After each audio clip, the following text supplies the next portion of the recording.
Good morning. How's it going? Happy Saturday, or good evening, good afternoon, wherever you are. How are you?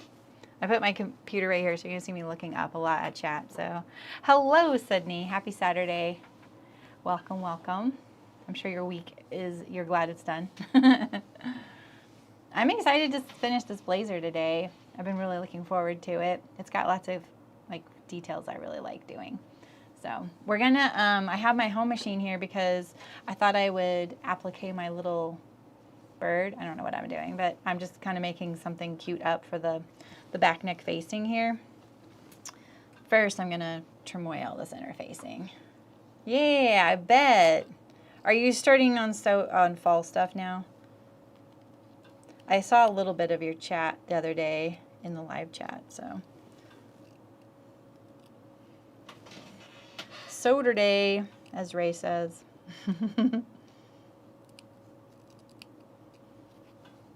have a couple of big projects happening besides this, and one I think I'm gonna be able to finish today, and then the other it was really hard. It's for a client, and it's ready, but I can tell there's something about it that was making me procrastinate, which usually tells me something isn't sorted out, I know there's something not sorted out, and sometimes I just don't know what it is. I just know, and I trust that feeling.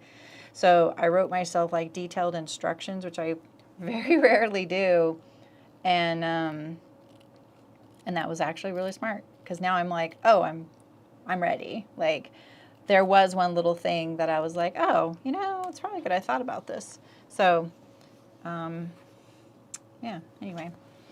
Hello, Julie. Hello, lovely yourself. Hi, Mullen. You're fixing your Dawn jeans. There's been a lot of Dawn jean chat in the guild. They shrunk too oh, I never hemmed mine. I just cut it and let it fray. Makes them look longer. Just saying. No sewing involved. I did sew I cut it off and I sewed along that edge there. And so then it frays and it won't go past that, so. You want to sew another pair of Dawns, but not the wide leg water. It's water sucking up tight. Oh, totally. Yeah. Hi, Diane. We're happy to have you. Hi, Amy. How's it going? How was your sleepover, Amy? Hi, Monica. Hello. Monica, are you hosting an all-day social sewing Zoom in the guild tomorrow, right?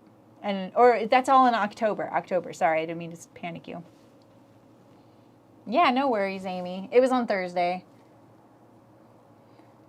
Yeah, I kind of like it. I will warn you, you have to remember that you're wearing frayed hems, because you will think there's something crawling on you sometimes. Yeah, I'm gonna applique this little, maybe I should put it on the screen there. Is this camera been looking a little I don't know, it doesn't look as crisp anymore. I have 3 new cameras, but I don't have enough USB-C ports for them. 8 a.m. starts most Sundays. Okay, East Coast time. That's 5 a.m. for me and Amy. It was awesome. Oh, that's so cool. You have a sewing buddy. Spider Cass. Hi, Sylvia. You awake tonight? So one of the things I was thinking about doing under my so I'm just going to applique this. I'm just going to do a zigzag satin stitch, or whatever you want to call it. Buttonhole stitch. I don't know what you call it. Around this perimeter edge here. And I was thinking I might put a little bit of batting under the bird to kind of make him go, So I'm just going to freewheel a little. I'm cutting a little bird. Sorry, my cameras are a little funky here. But let's just sort of do something approximating a bird. I don't know what I'm doing. Let's see here.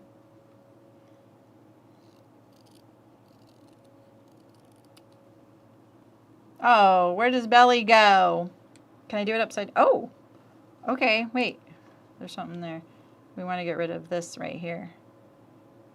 It looks like a fish. Something like that. There, that'll work. Maybe one for the flower too. It doesn't look as good. What doesn't look as good? Watching from the laundry room. Oh, really, Carolyn? Oh, yeah. It says right there. Hi, Christina. Nice to see you. You're ripping to try to get your pattern lined up on my Jenny. Ooh. You have cataracts, Julie. See me count a bit. I can't see your. Oh, yeah. Sorry. Here, I'll just go like this. Sorry. You missed my bird batting cutting. So I just did a little like. I'm going to. You know what? Glue stick.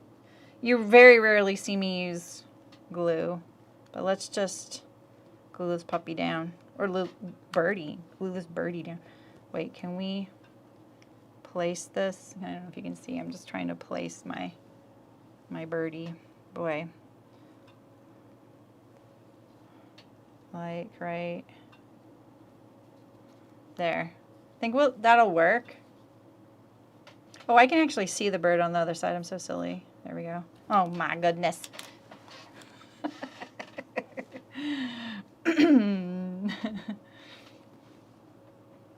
You're working. Oh, you're both working on Jenna. That's great.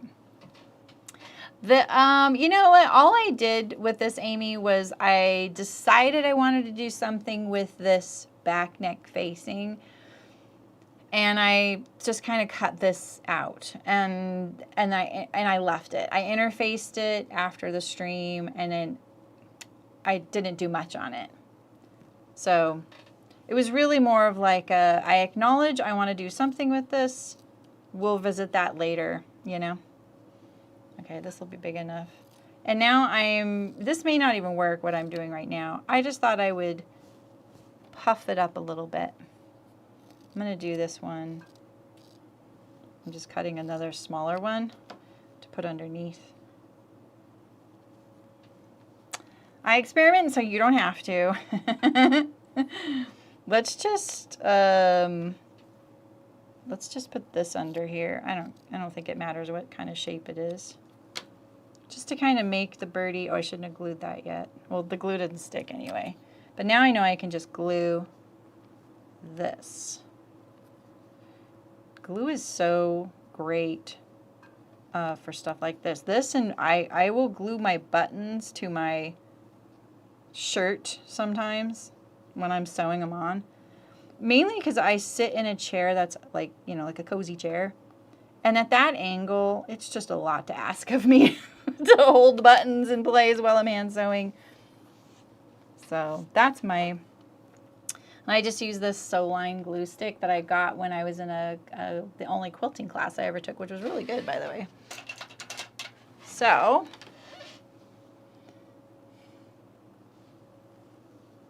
we're going to... Oh, we want a hanging loop too, right? Right? Hi, Lean. How's it going?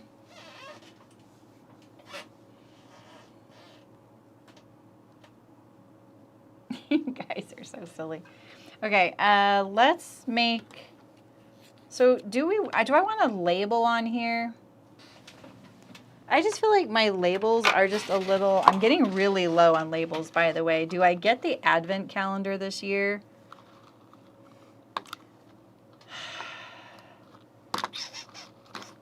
I don't know. I'm tooting, Julie, I'm tooting. I really just don't have much besides mine. My favorite, I have to say, is my plants. I love the plants. That actually looks kind of cute. Let's do that.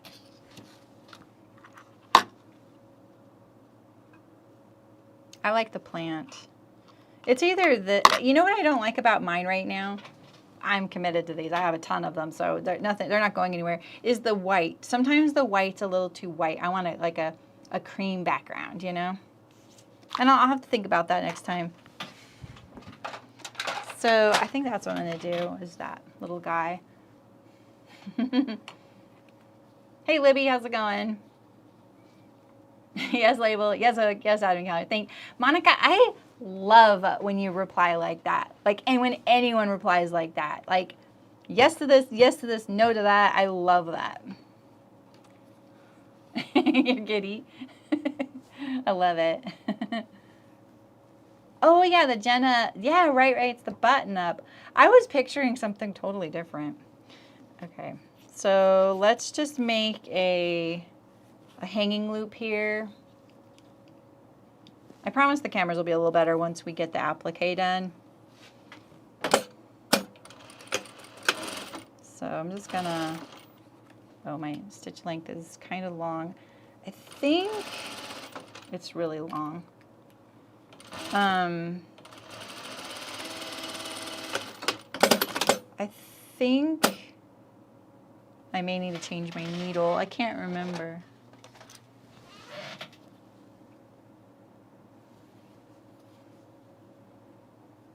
Yeah, Libby, yours are printed too, right? I think that that's the way to go. You get so much more color diversity. And printing is so much nicer nowadays than it like once was like a long time ago. They look so good. Like my knit print labels are printed. I love the way those look. That actually would look cute on here too.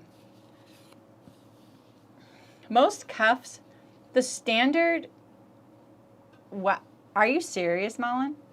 The cuff is, when it's overlapped, it's 11 inches. That seems really big. So usually a standard cuff circumference is 9, finished circumference, like when it's overlapped, it's 9 inches. And that, in my opinion, is men's.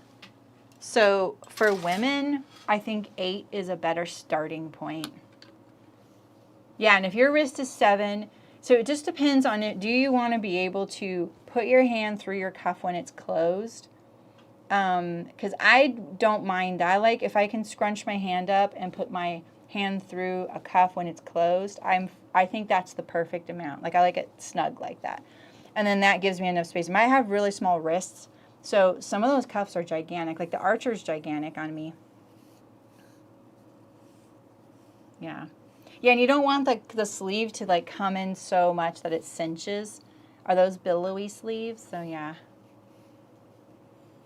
Nice, Libby. Are you getting ready for fall? Is it for you? I'm going to iron this really quick. Here's the blazer so far.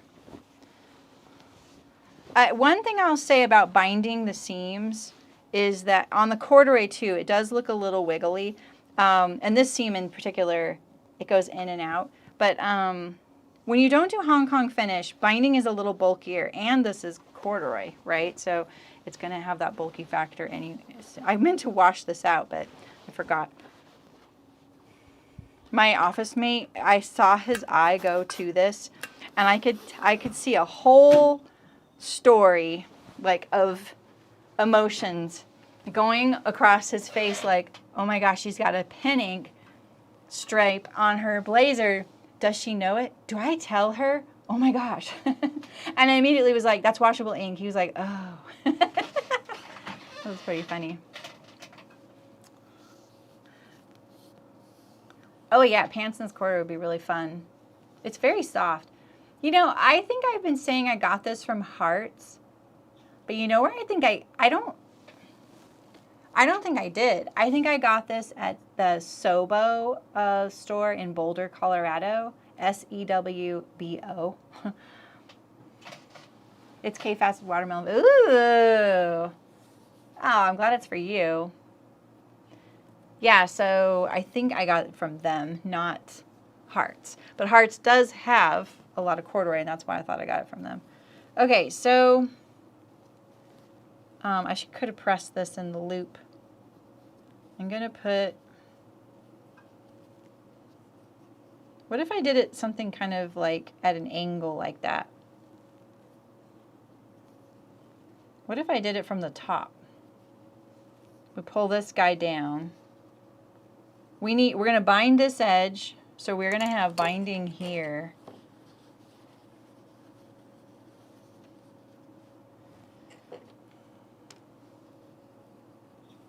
They're going online only. Oh, interesting. I mean, does that affect any of us?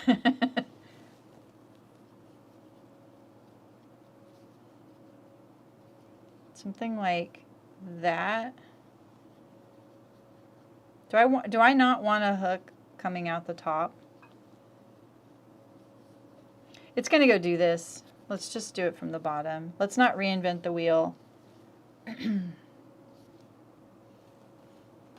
All right, so if I do this from below here, nothing too large.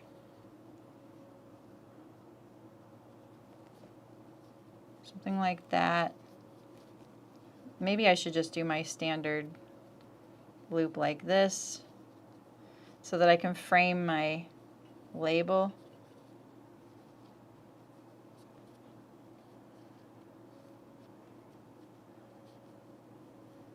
What do we think? Like that?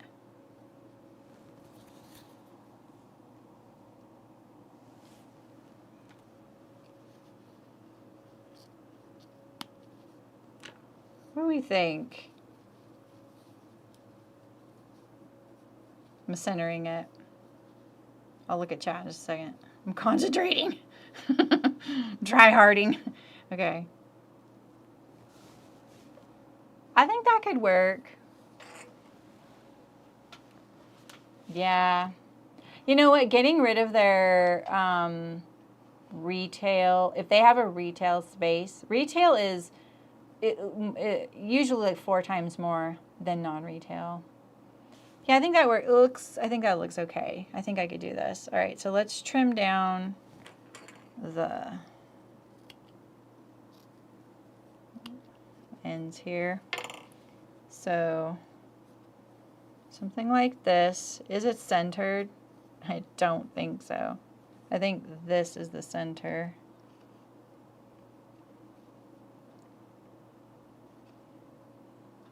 We just want it to be out of the way of the binding. Fiddly, fiddly. Like that. Okay, I'm going to tack this down. I like to frame my labels too because I like to cover up the edge of the label just in case it gets prickly, you know? So, just something really close to that. I'm hoping that's the center.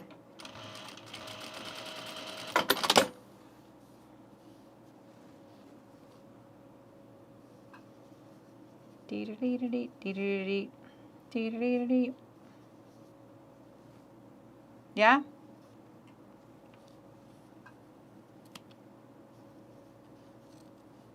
Okay. Now let's hope the applique goes good. We could stitch around our bird right now. Are we okay with cream? Hi, Jackie. Oh, I'm sorry. I hope you feel better. Thanks, Monica.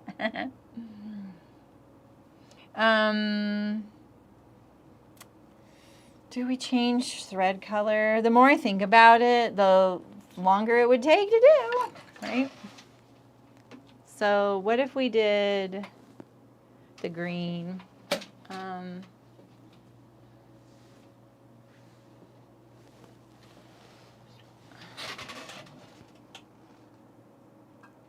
think that will work. We'll just do it. No green. I'm just going to outline the bird, and I was thinking it blending in might be better.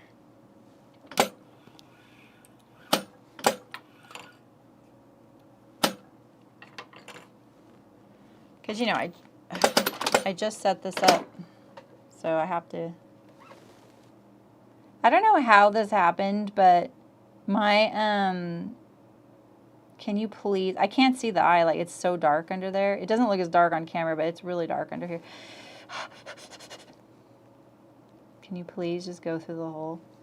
I'm pushing it against the hole, and it just doesn't go through. It's so annoying. Which makes me think it's a smaller needle than I'm thinking it is, but I know it's not. I know it's not a small needle. For sure. Can you please? Can you not? Okay. We're going to take the stitch length down. Yeah, so my machine has been unthreaded. This right here has been unthreaded for a bit, and when could that have happened? I always pull the thread through. Kind of nuts.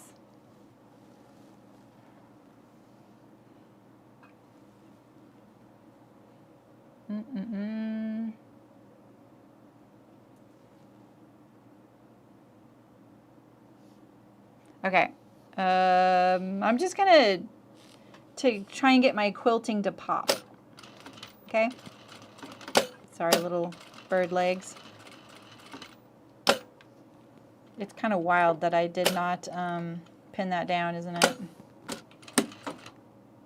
What was that?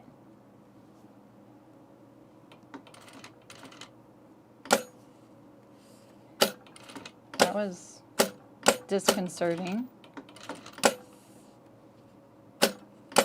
Why? Oh, my presser foot's falling off. I was like, something's up there. That, I will tell you, of all the things people worry about with sewing, the number one thing I worry about is my presser foot falling off while I'm sewing. And it almost happened. That is what you should worry about. Because so much could go wrong. Probably should have changed my bobbin. And I just squared off his beak.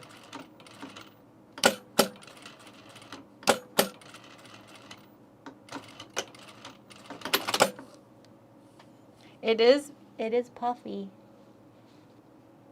Boop, boop. Oh, does it, Christina? You know what? You're reminding me that I think I had a machine like that, and that's probably why I'm nervous about it, because it is so dangerous.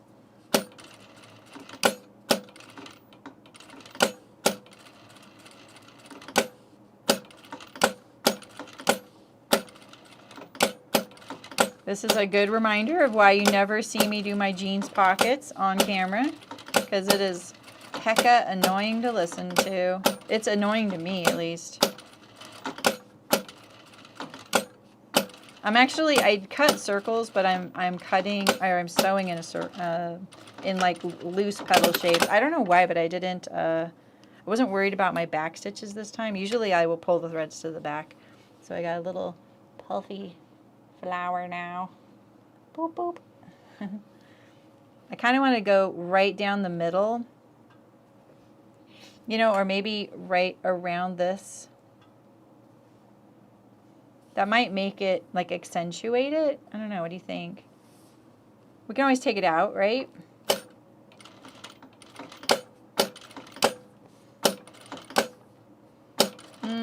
It is accentuating the outer ring, but not the inner one. That's okay. Let's see if we like it.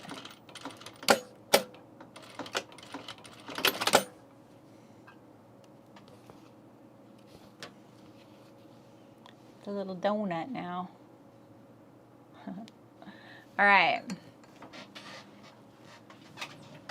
Oh, yeah, the needle falling out. Another one. Yeah, right up there. Hi, Ann. How's it going? This is just part of the lining. I just wanted to embellish my back facing. So now we're going to applique it on. So we're going to go here. I'm really stretching the limits of my camera cord length. I really need to get another cord, but I'm just so nervous to buy one. Spend a bunch of money on it, and then it's the wrong cord. All right, so we're going to put it on zigzag, and we're going to go very short length, and maybe, let's see what we got here. We don't want it too... I want a narrow applique stitch, but like visually, I would love a narrow applique stitch. Here's the deal. You have to decide, are you going to stitch all on the fabric? Are you going to straddle the edge? You know? So you have to decide, like, what is your what does your cutout look like and stuff. So the safest thing is to be all on the fabric and then have your needle go off the edge here. So, because then you don't like run the risk of missing some of it. If you straddle the two, you should do a wider one.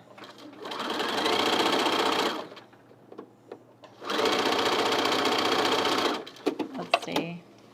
I think that's kind of big, but I think that'll be okay. All right, here we go. Gonna take a minute. So hopefully we'll see chat. Let's see, where am I starting here?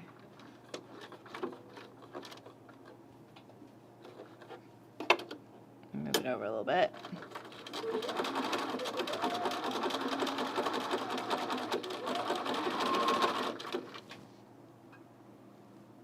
Someone just walked by that window. I was not expecting that. The one thing about renting in a complex where everybody is from the Seventh-day Adventist church, because that's who owns the building, is nobody's here on a Saturday.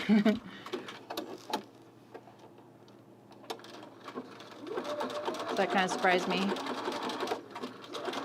A little thick through here. My machine is telling me, hey, what are you expecting here? Okay, wait, we went a little too far apart here, so we're just going to back up and then keep going again.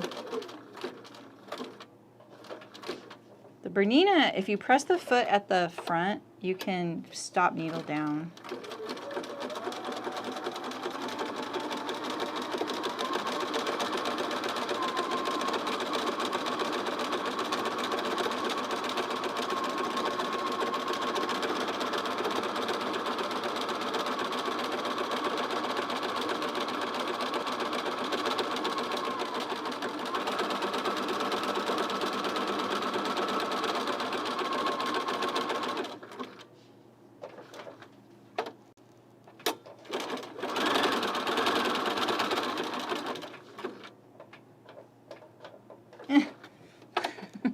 Might as well just put it down myself.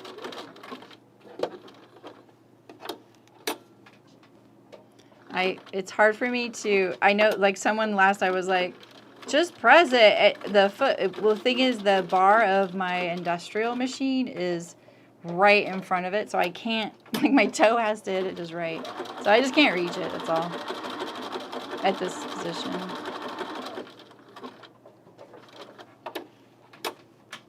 What do we think so far? Can you see it? I think it's working. Terry, how's it going?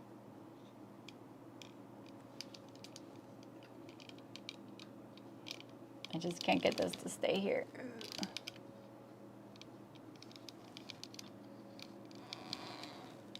There we go.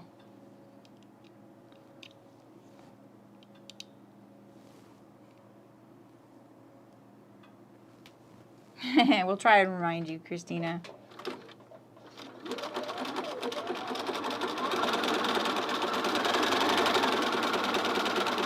Oop, a little too far away from the edge.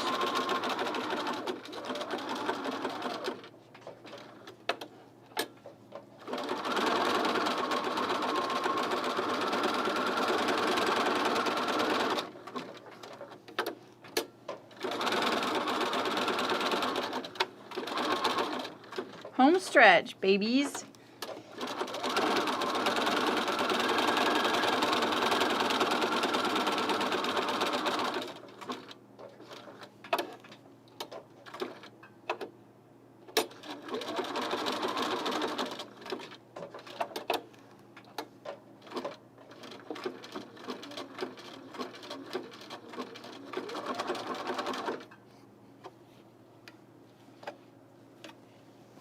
Oh no, I thought I started here. Oh shoot, we're halfway. Way to fool myself, right? I just want to trim this right here a little bit better. There we go. That looks better.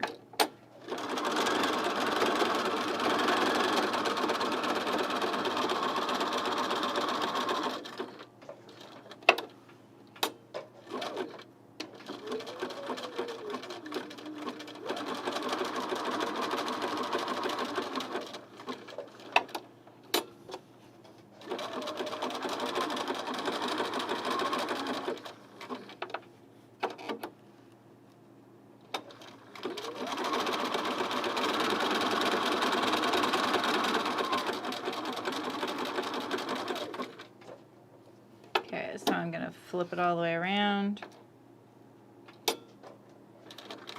Yep.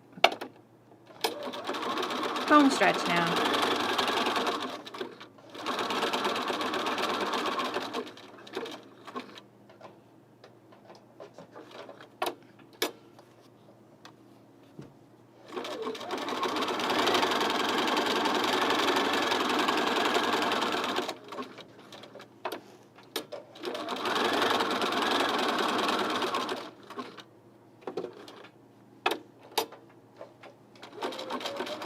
I can't see what's coming next. I'm like, wait, is it turning? It is turning. Okay.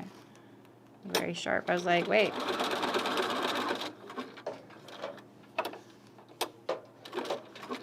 We don't want any tucks.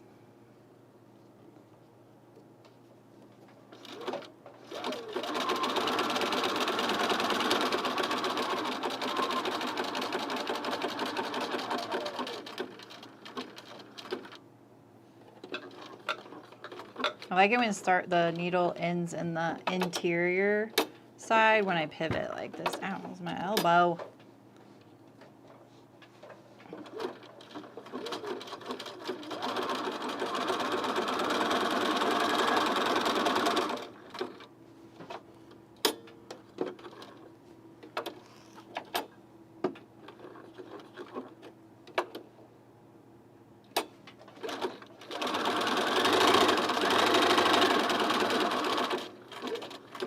This truly is the right amount to do this because, you know, that's out of my system. We don't have to do applique for a long time, a few more years. That's the right amount for a hobby that isn't yours. Just do a little bit. Okay. That looks really cute. I'm really pleased with that. I got a little bit too close to the edge right here. So I was like, my needle was on the edge of the fabric. So that's fabric sticking out. I'll take it still. Amateur appliquer. One of my really early jobs was working at this children's wear bedding company. And that's what they did. They appliqued everything. It was crazy. It was really cool though.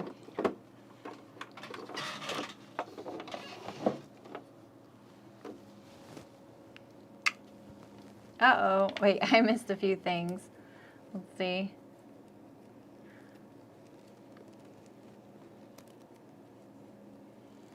Birthday shoes. Hey, Fiona. Wait, what happened, Christina? I just slipped in white stripper to gray. Oh. Okay, I'm trying to... Okay, this just doesn't reach. Okay, so we'll just let that drop. All right, let's get rid of this machine here. And...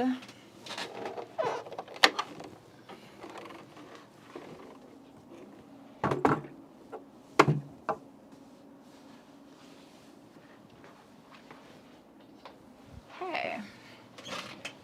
Now we can sew a blazer. We're ready. I love being able to look at you guys out there. Okay, I sewed most of the binding to the roll, so we have a good amount here. And we need to, today, our goal is to attach the sleeves and the collar and hem. That's about it. And we need to bind our sleeves.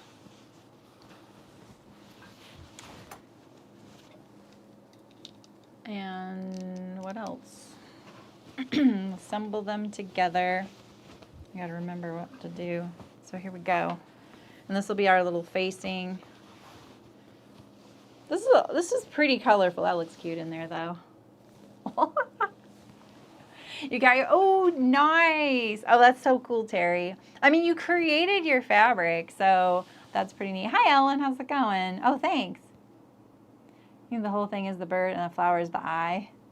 The whole thing is the, oh, no. I cut, like, here's the whole motif. and I simplified it. Like I cut off everything on the lower branch. So this is your permission to be like, oh, I don't want to do this whole detail. Don't, just cut it all off. See, so it just looks like this little swooping branch right here. I cut all of this off down here, except for this one little leaf, you know? You won't remember that it was supposed to be that way, right? So I did not make a lining. Are you asking me or Terry? Or, yeah. This is flat lined. So I'm holding the fabric as one with the lining, the contrast. Honestly, it was just an excuse to use this kooky fabric that Tiffany found. So yeah, I just wanted to use it. I should show you the binding that I was supposed to use with this. It goes way better, but that's okay. I like this too. My thread came undone. Oh, but we don't want green anymore. So let's just unthread this. We want cream next. So we're going to bind. Hey, Deb. Yeah, nobody will know, right? Professor on the outside, party on the inside.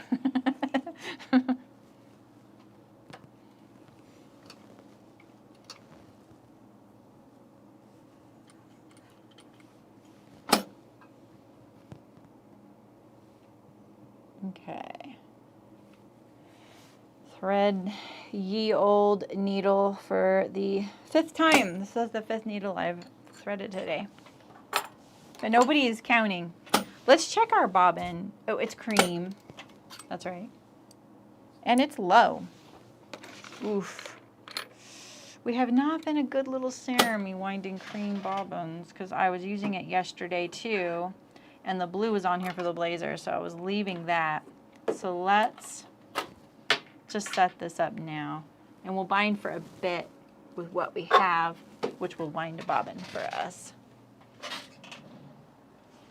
I know there's another. Oh no, there's probably not actually. Oh wait, maybe there is. Thanks, Diane. I have a really good friend that says stinking cute for everything. She always says, oh, it is so stinking cute. I really adore that person too.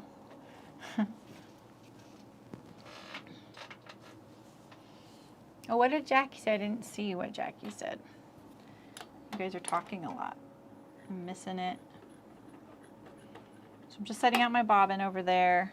Let's see if I doubt all bobbins now with my new machine.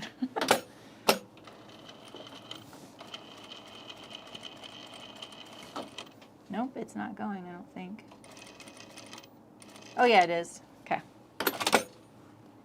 All right. So we have our last pieces. Oh, we have to make our shoulder pad covers. Okay. So I was initially thinking that we would, you're not doing anything. Slackers. Okay, so we have, I'm like, what is this? It's the collar. Okay, we have the collar, the facing, front facing, and then we have the sleeve. They're 2-piece sleeves, okay? And I did line the sleeves. I'm flat lining it, but I used a slippery fabric, the same one I used on my original. So, yeah. I use my machine a lot. Yeah, Julie, I do. I just made those placemats, which were actually kind of a lot of work. And I just quilted something, and then this weekend I'm making the chanterelles by So Liberated. Yeah, I actually use it every weekend now. It's so nice too, like if I found a hole in a dress, and it probably just got snagged with like Loki's toenail or something, which happened to my Minnesota dress the other day. And it's so nice to just be able to repair it at home and not schlep it here, do it, and then schlep it home. That's great. That's huge. Okay, so we have shoulder pads. I did fit this for shoulder pads. I originally was thinking of doing don't think actually I'm going to have a choice of doing this binding fabric. Did I even save any for that? But now I'm kind of thinking of just matching the green, you know. So we're gonna cover the shoulder pads. We're gonna do that here. Hello, Sarah. How's it going? How's your Circe dress coming? Let me see if I have the pink over here. I feel like I put some scraps in the bin right here. I did, and they are not large enough. Okay, fair enough. Way behind, but not going to watch on chipmunk speed. No, yeah, you don't need to. All I've done today is this. I added this little decoration, so I didn't even do any blazer sewing yet. You're eating you what? Oh.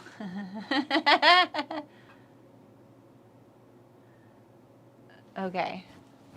All right, so I got the kind of shoulder pads you cover because I just thought, I don't know, why not? I don't know. It seemed kind of fun. So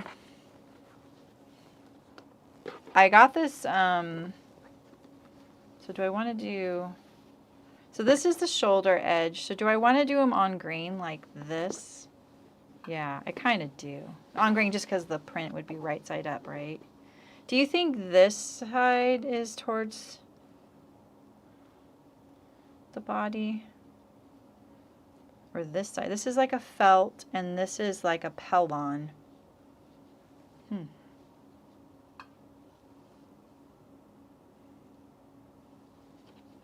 They are... I think I might have... Oh no, this is a pair that came in the same... Okay, they are symmetrical then. Okay. I was just checking. Yeah, okay.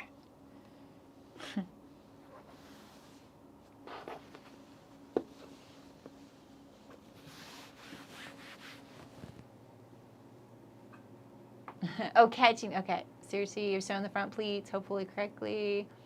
And attach the pocket back. Yeah, it's cool. That's right. That's good. You're good. You'll make a lot of progress tomorrow. Felt up. What does that mean? Felt up meaning felt like it's on the shoulder, like the felt is up. Even though it's going to be inside something. Okay. All right, well.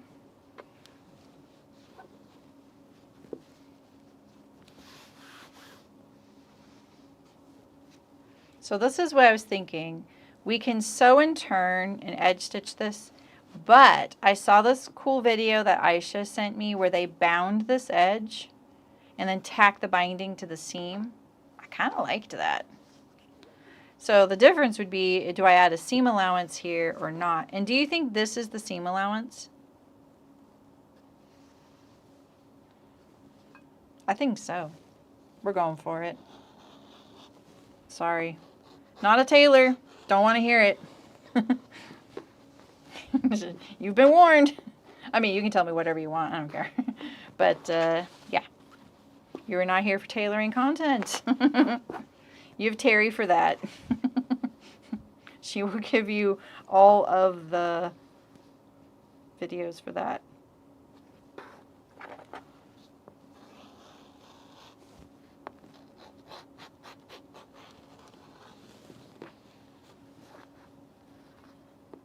Wait.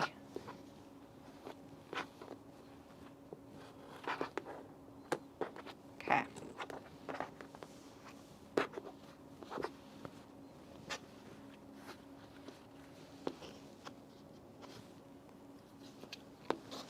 Get rid of this. Always tidying. Always tidying.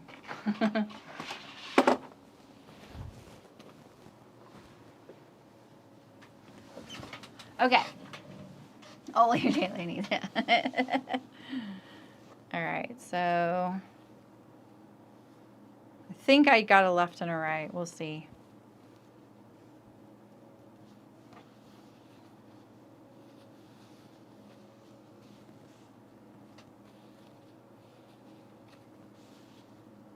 So that's felt up, so that would be the right shoulder.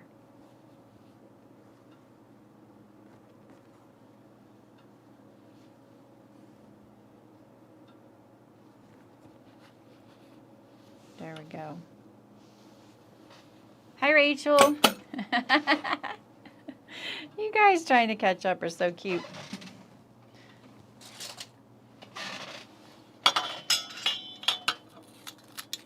Okay, we're gonna actually stitch this down a little bit. It'll go through the binding attachment a little better if we sort of like mash it down a little, you know, like pre-sew.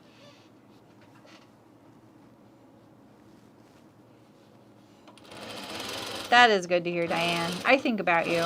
You are the sweetest person.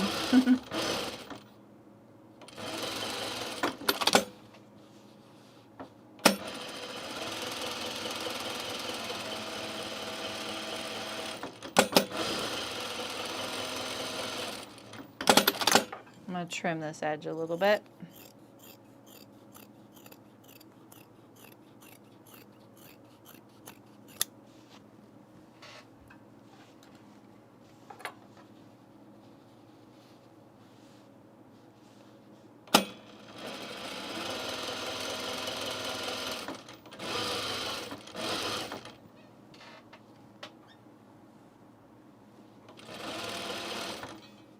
Dang it, I hate it when that happens.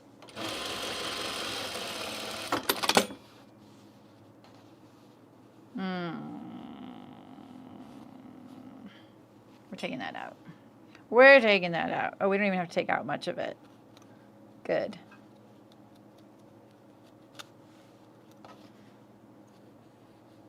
Also, what is this tension? It's just, it was a little bit loose on the edge right here. Pet peeve. Just didn't get it snugged up. It probably shifted a little bit. So we're just gonna pull it over like this.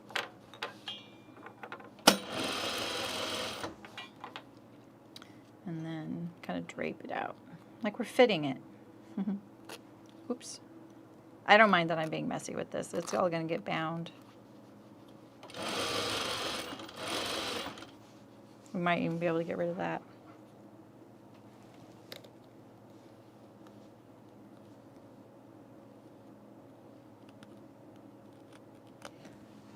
Let's make that stitch length a little easier, eh? I don't know why I'm killing myself with it right now. Still, okay. I'm not surprised. Doesn't help how much bias there is on this because of this whole curved edge, right? There we go. Which one are we going for? I think I'm gonna go on the outer edge here and then cross over into the interior. Maybe not, actually.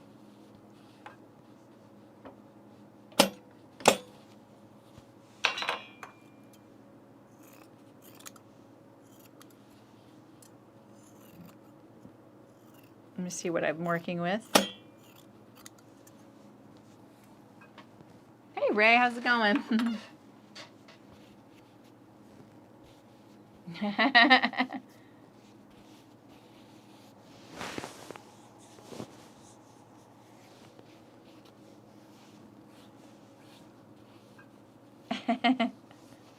Ray is an OG here. We haven't seen her much lately, so they're missing her. Cross over here. Oh, we ran out of bobbin.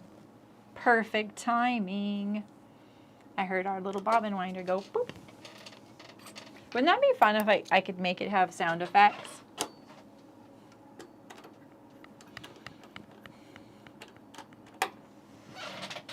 But there's not really a place like when it's going clunk like that, it's like a bent arm like this, and as it fills up, it goes zoop, like that. So it's not like I could have it push a button or something. All right, so let's... I'm just getting a nice flat edge. This is all I'm doing because I'm putting this through my binding machine. I know this seems kind of weird. If you aren't binding this edge, you could sew this right side here, leave a little opening, turn it right side out, and then just edge stitch shut that opening if you want. Like, you know, you can hand sew it too. I'll say that, but you know. All right, so we were having problems with this guy. We wanted it closer to the needle, but I just don't have a Phillips, I think, big enough or small enough for this little spot here. Pretty sure. I have one, but it's in the other room in a toolbox. Because most of the things I use are not Phillips. So let's see if this works. This is working great. All right, so we're going to get rid of the tape. So now we're going to bind my shoulder pads, and we're also going to bind all the sleeve pieces, and we'll get to our thing. Oh, that's great, Sylvia. I love that feature.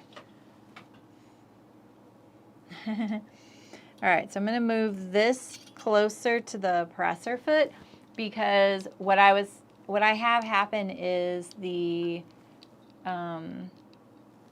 fabric as it's being folded in the binder, because this right here, like this long edge is the top fold of the binding. Because my presser foot has toes and not a solid bar across the front, this little fold edge can come up in the middle here, and then it gets kind of messy. It doesn't look nice. It's really annoying too. So I'm going to put the this closer to the foot. I could not think of the word for that. And hopefully this will solve it. I also want to go a little closer this way. We'll see. My workaround is that I put my awl right here. I can't do that in this situation here, but we'll see. You really can adjust a lot on this, way more than you think. Hopefully this will work. What was I about to do?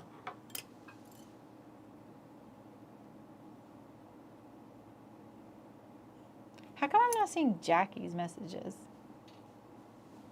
I see some.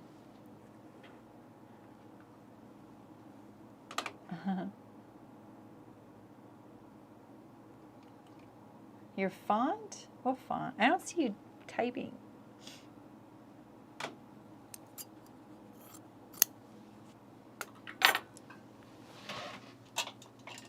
Put my screwdriver away.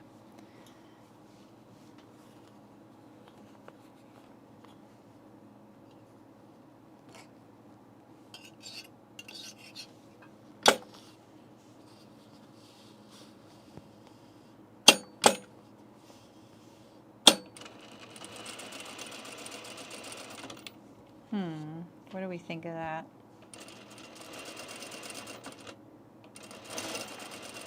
It's working. It's actually working really, really good. Okay. It doesn't look like it's going to work. Oh, you see that? That was a seam. Okay. Okay. See, what I would really like is this edge. That's what I was going to do. I was going to brighten it up for you guys. To be a little more tucked under the presser foot.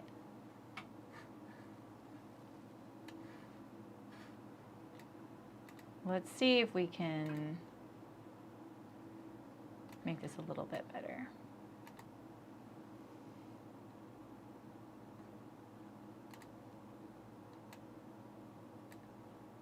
The brightness is... The problem is that the head of the machine, like to the right here, is blocking the light. I don't like that you can't see that. So do you see that this right here, it's like a little fold, and it wants to kind of curve up like this. And so then I end up getting potentially this will be a ridge. Look how close to the edge I am, though. Oh, that is close. Let's back it off a little bit. Just going to move it this way, actually. Oh, no, I can't. All right, well, we're good. Let's try it. What we need is a long tail. I got this idea from one of the videos Aisha sent me. So we're gonna leave a long tail at the end, off of the end of here of our shoulder pad. Holy moly, I can talk, I promise.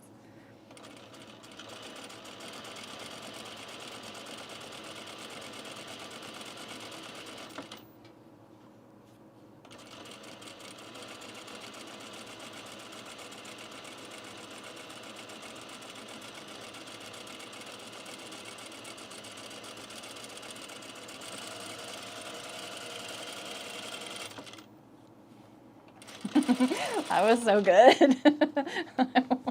Look at the edge. Look at the edge.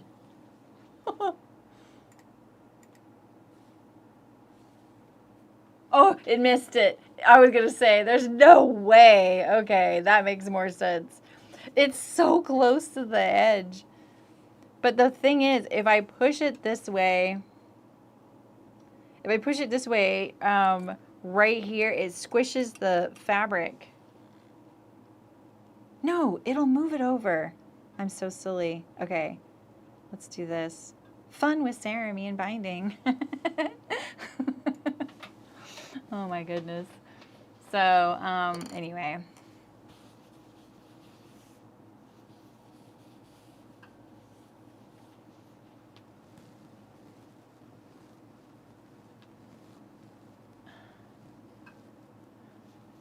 Find something. Look at how good that looks. This is what I was like, there's no way. There isn't a way. Because if this didn't have the shoulder pad inside, it would have done it. It's still risky. Risky.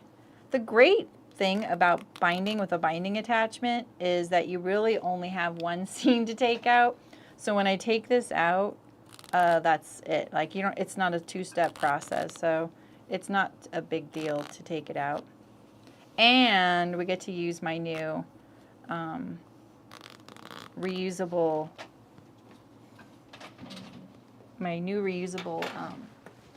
oh my God, I just can't talk. This thingy to get the threads. Oh, it's really sticky.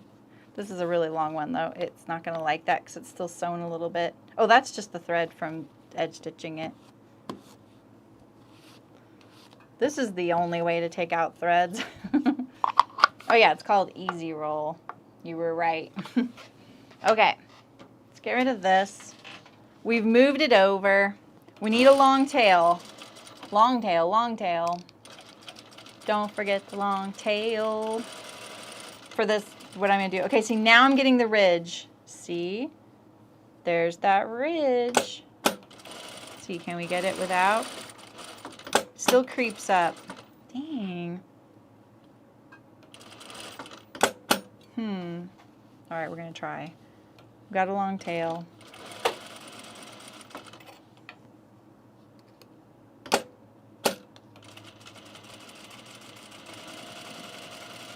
So now by moving it this way, we have our stitches further in, so hopefully it catches the other side. And it is catching it on the other side. Right now it's folding a little bit unevenly.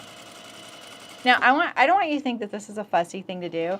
If you're new here, I really nerd out on binding attachments because I've just had to use them. So I get kind of like, what else can that got too close. What else can I adjust, because there's a lot of adjustments you can do, and they're very subtle. Okay, so we have one. Cute, cute, cute. Okay, let's do our other one real quick. Tail, tail, tail, tail, tail. Wait, there's a seam. Get way past the seam. Then make the tail. There's another seam coming. I'm wasting a lot of binding. We have a lot, though. All right, now we're doing our tail. Tail, tail, tail.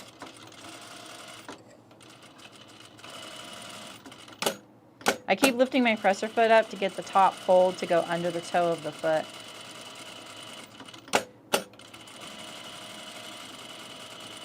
It's so, so nice. Beautiful. What? Oh, that's just a thread. I'm a little nervous there. Tail, tail, tail. Now, if you don't have these binding tails when you're putting in a shoulder pad, usually they'll do like a thread chain or something like that, or ribbons or something like that. So,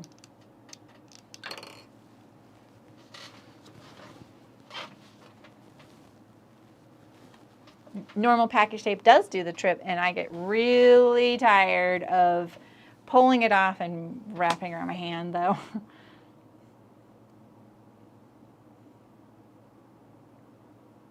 Oh, cool, Ray. Cool. That's cool you have one with your machine. All right, so now we have our shoulder pads.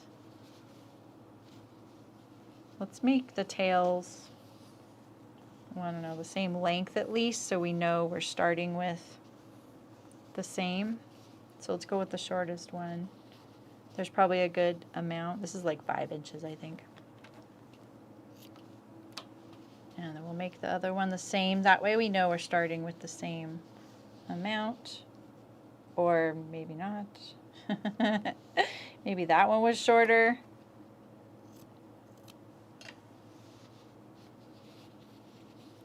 Go with this shorter length.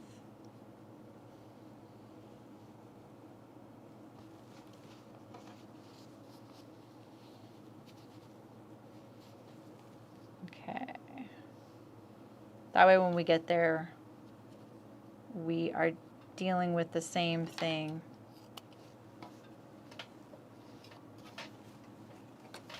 Okay. Binding. Look at how cute this is. That looks like something I didn't do. I'm kind of happy, like in a good way. All right, so let's hope. Oh, I was going to trim these up. I'm going to try and hope that our lining is going to behave.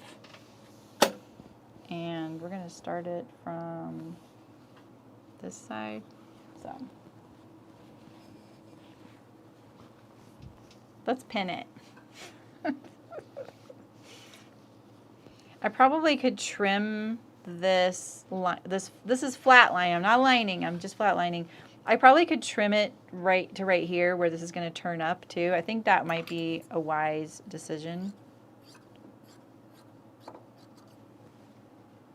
Like that. It's super wiggly. I think we need a pin up here. It's super wiggly.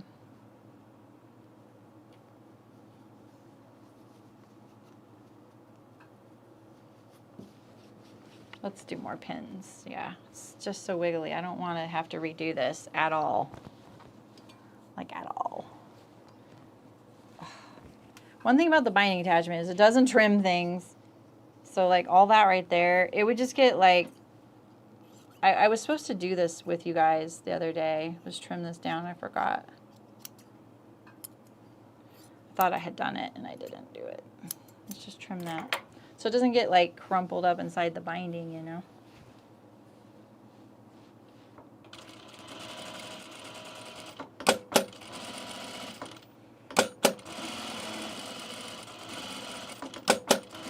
I just kept to keep lifting the presser foot because of that fold. Sorry about the noise. See, now that looks too narrow right there. It was barely folding. Oh, because of the seam. Okay, we're okay. We're okay.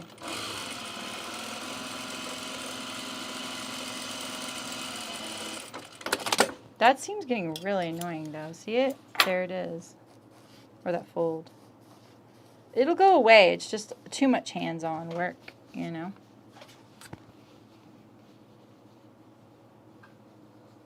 It won't behave. Glue stick. It's the glue stick for you, buddy. I could just see Terry talking to her makes. Don't make me get the glue stick out, buddy.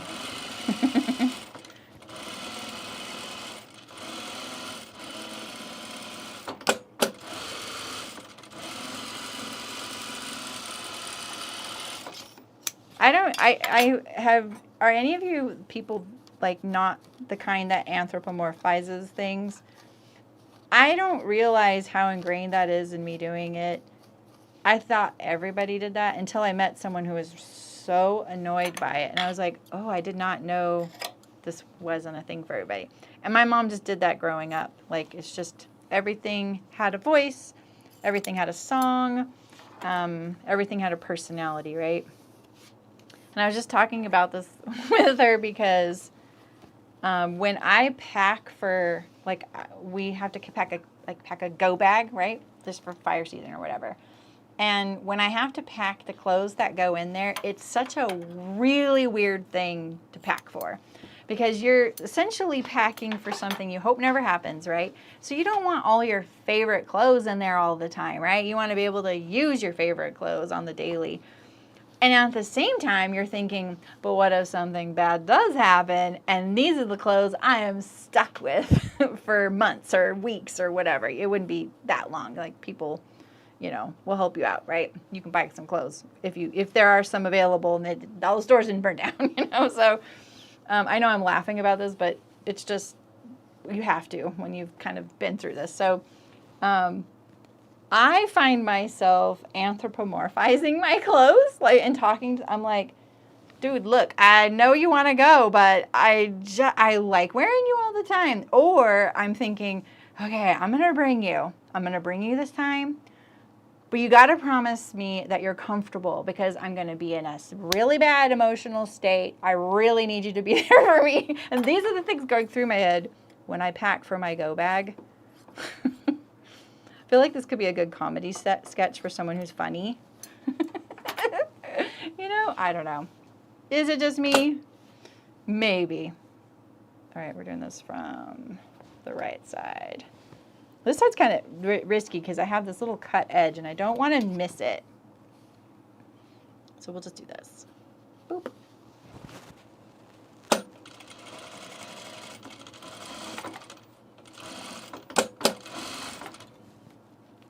You don't do that. Sylvia's the kind to be like, that's so annoying. Ooh. I'm wondering if I put this in at a certain angle. Like this, maybe this curve of the sleeve is making that fold really behave. Interesting.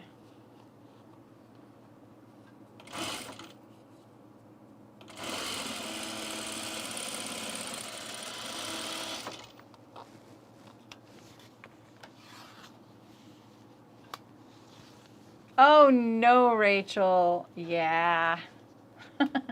GP for Saremy. What does that mean? Coping mechanism, maybe. Oh yeah, 100%, Rachel. That would be a very dramatic thing.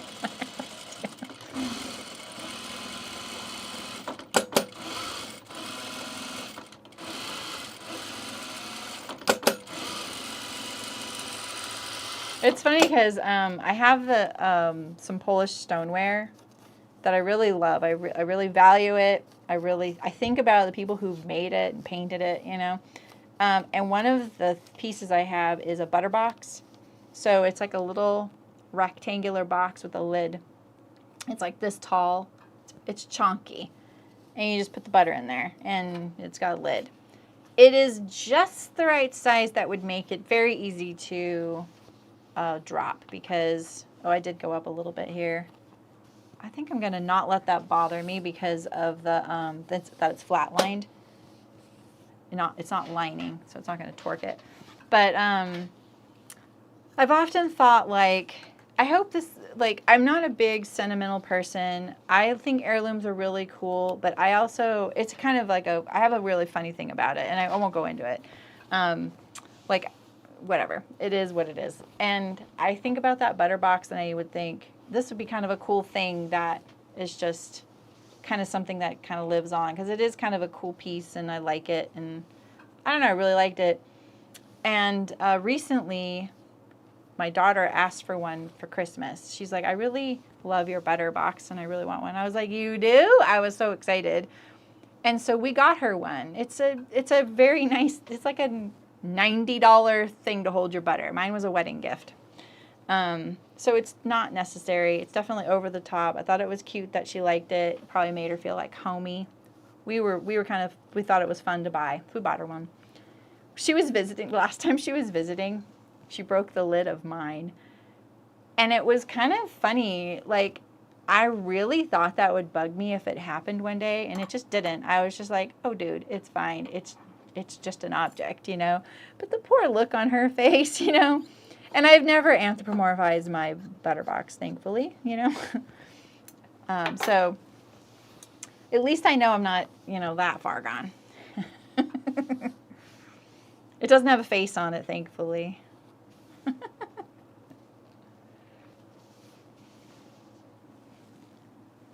Who are you talking to? Oh, that's so cute. I love that your son does that.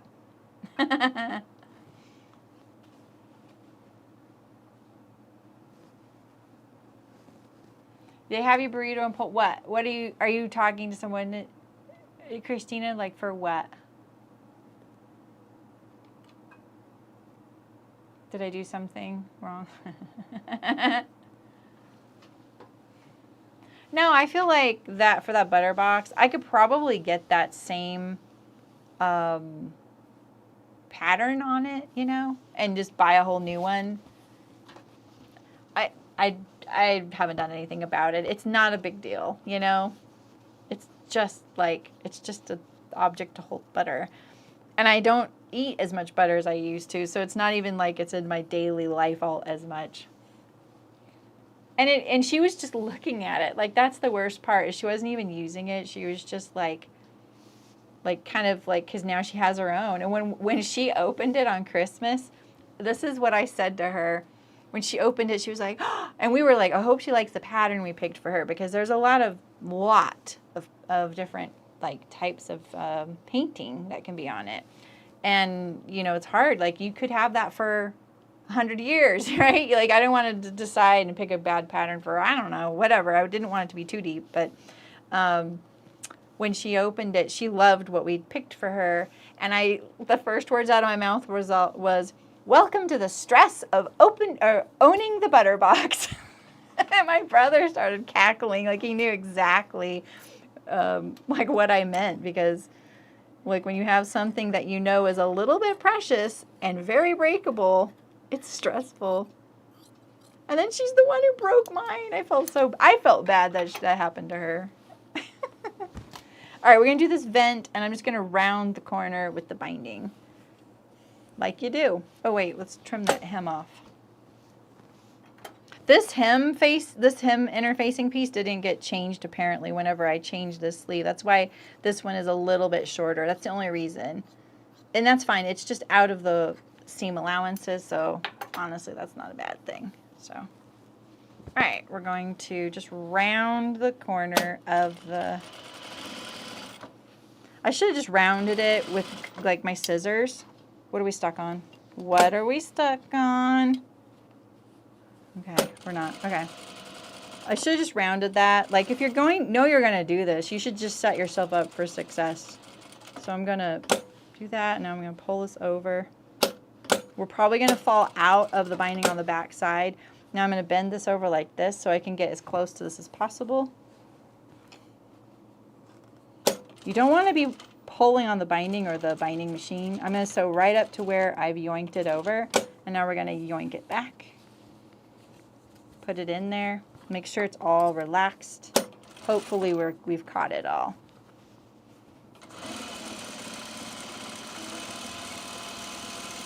Let's see how we did. Okay, we only fell out right there. That's fine. No problem.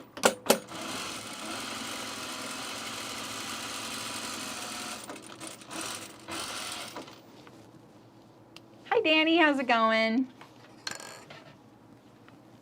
Okay, see ya, Ann. That sounds really fun. Thanks, Monica, 45 and 19. Monica's keeping score. Let's get out of the way of the seam on the binding. You know, if you're not cutting it too close, make your life easier. There's another seam coming. This one at least I've trimmed. Why is this? Oh yeah, that's probably what I had gotten hung up with over here was a pin maybe. Or maybe that pin. Could have been. All right, we just have one more sleeve and then we can assemble the sleeve. Put the sleeve in. Actually, what we should do is we should assemble the sleeve. We'll bind the sleeve hem edge while they're out of the jacket. It'll be easier. Okay, so go. What's that? This is probably what the problem was. Sneaky. Very sneaky, sneaky.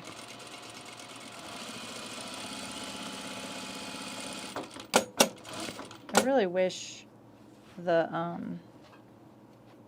folding wouldn't happen.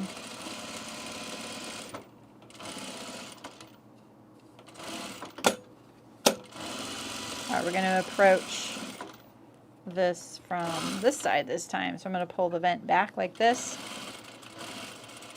Get all the way up to where I've yoinked it over. Unyoink. Slip it in there. And then that little corner has a tendency to pop out. Sometimes I'll just kind of give it a little nudge, make sure it's in there. And I'm going to pull this around so that this little angled edge is lined up to the binding. And we're going to stop just shy of pivoting. Same thing. I'm going to yoink it over. This is the one that'll probably fall out on the back side, I can tell. Never know. I might get lucky. There we go. Yep, right there. I knew it would fall out there. Ooh, that's really torqued. Oh, because of the seam. Seams, man, they're the problem with binding. This attachment does way better than my old one, though.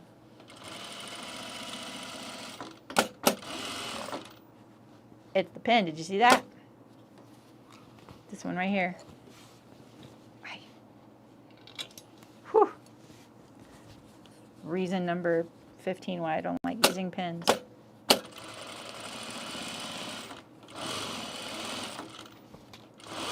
yeah, there's another one.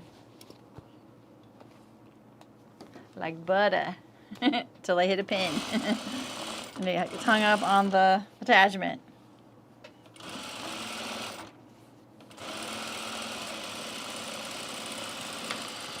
Alright. Oh, I pulled that out so soon that it came undone. Okay, so now we have our sleeves done. We're going to check them over for any areas that are falling out, like that one. And this one right here, like I could just take it out right here. I'm just going to take it out for a little bit.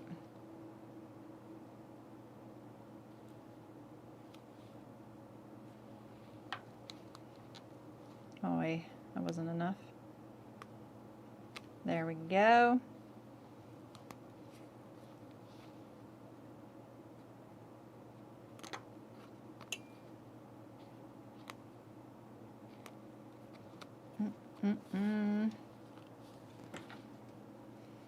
Trim it close, then arrange it in there. Because it's gonna be hard for you to do it too. You could do it from the wrong side, but I mean it's like a seam on the inside of the garment, right? We're not too worried about it, but we just want to catch both sides. And get rid of this too. For now. We'll need you later, buddy. Don't get too comfortable.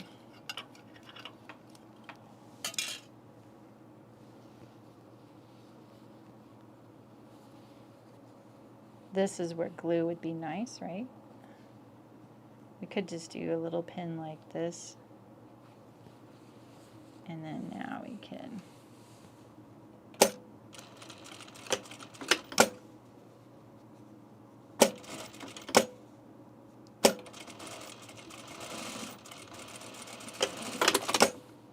I still missed it. I kind of feel like I knew that was going to happen. Not as adept as I used to be. Oh.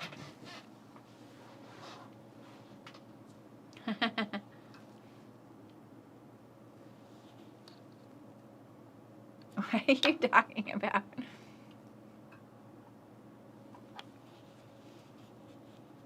You're not taking it out. I didn't take out the torquing. I am a little picky about it in certain things. Like this, like a hole, this could become like your finger might catch on it when you're putting your arm in your sleeve, and then it might rip or something. And, you know, I know it's there. So there's that.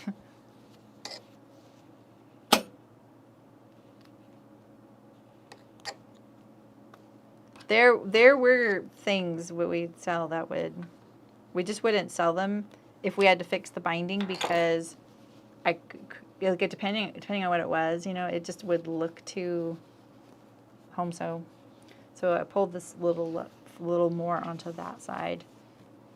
Can I feel it? I hope so. If you really can't get it to catch, take out a lot of your binding and then sew it the old school way, like sew one side and then turn it, because then you'll catch it. And then you just have to take out a lot. All right, we got this one, same thing back there. Take all the pins out this time.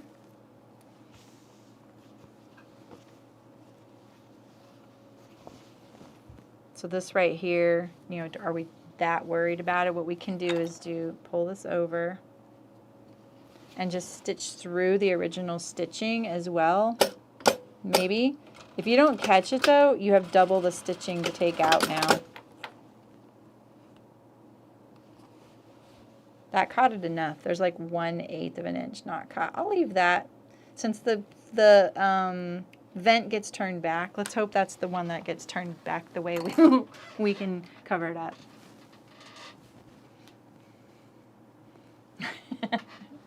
I get that, Julie. You're welcome, Ray. I like zippers too. Okay, so we have this sleeve and this sleeve. What's that back there? I'll get rid of that. These are okay. Yep. Think's okay. This actually is looking really nice. I like this slick lining with the binding. All right, so this sleeve goes to this one. Yep, that's the taller side, and this one goes to this one. Oh, now we probably want blue thread.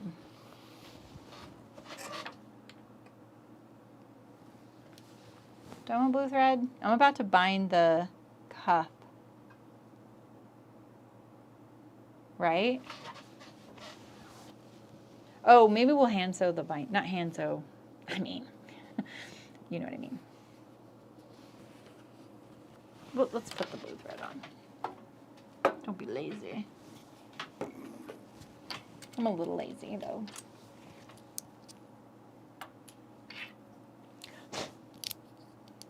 That's why we're switching to snaps for everything, Terry. Oops, almost forgot to tie that off. Maybe that's what I did, and that's how those two thread guides got skipped somehow. Oh my gosh. Oh, this is just too far away. Oh my goodness.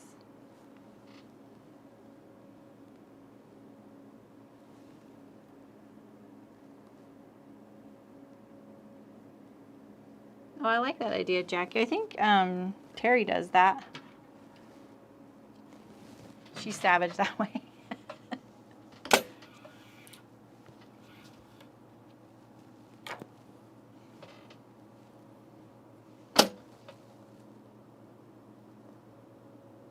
Okay, get in there. Ooh. That one I really used the groove of the needle to help me thread it. All right, sew our sleeve together. I've got this kind of it's kind of funky because of the thickness of the binding. Why do you sound that way?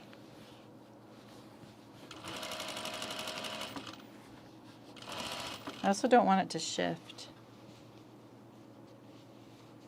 How does this go? This is a fake vent. Wait, I think I need to do something here.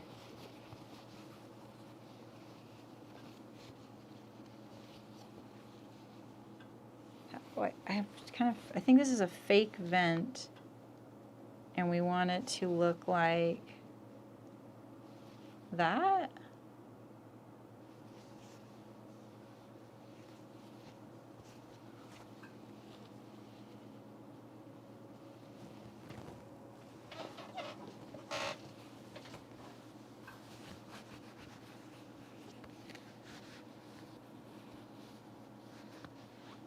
Oh, that's cool. Oh, he'll let you use them? That's cool. I'm going to go all the way down and then stop.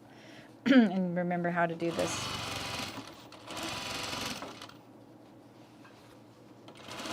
What did he think of your machine? Let's just stop there. There's a seam right there, so it got thick. All right. How does this go again? This is not a real vent. It's a fake vent. So I'm trying to remember if it's fake, how it goes. I might need the directions for this one because I didn't design this.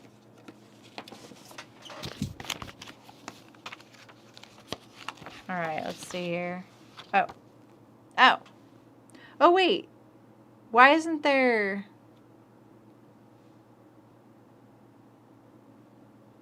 Are both sides of my sleeve are supposed to have that?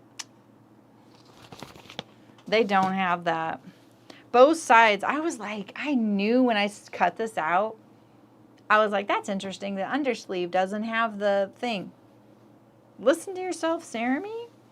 Okay, so is this just that I'm not going to have, could I fake it?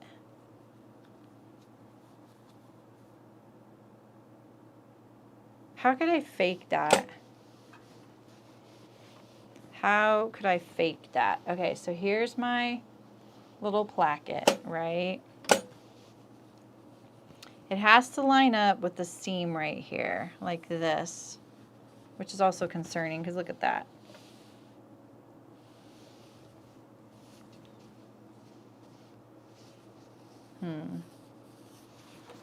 Is this just not the right pattern piece? Did I not lengthen? I didn't need to. What did I do here? Is it that it's, is it the corduroy making it shift? That could be that's just that much. That's probably what that is. Let's get rid of the stitching then. Oh yeah. What is happening there? Holy tiny stitches, because I got stuck on that seam of the binding. It like slowed down my presser foot. There we go. Whew. All right.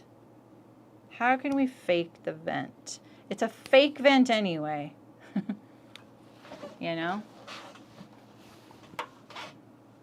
Oh, that's nice. Oh, cool. So was he... Oh, you could buy studio time. Okay, that's neat. I love that. That's really cool. I love that you can try something out too.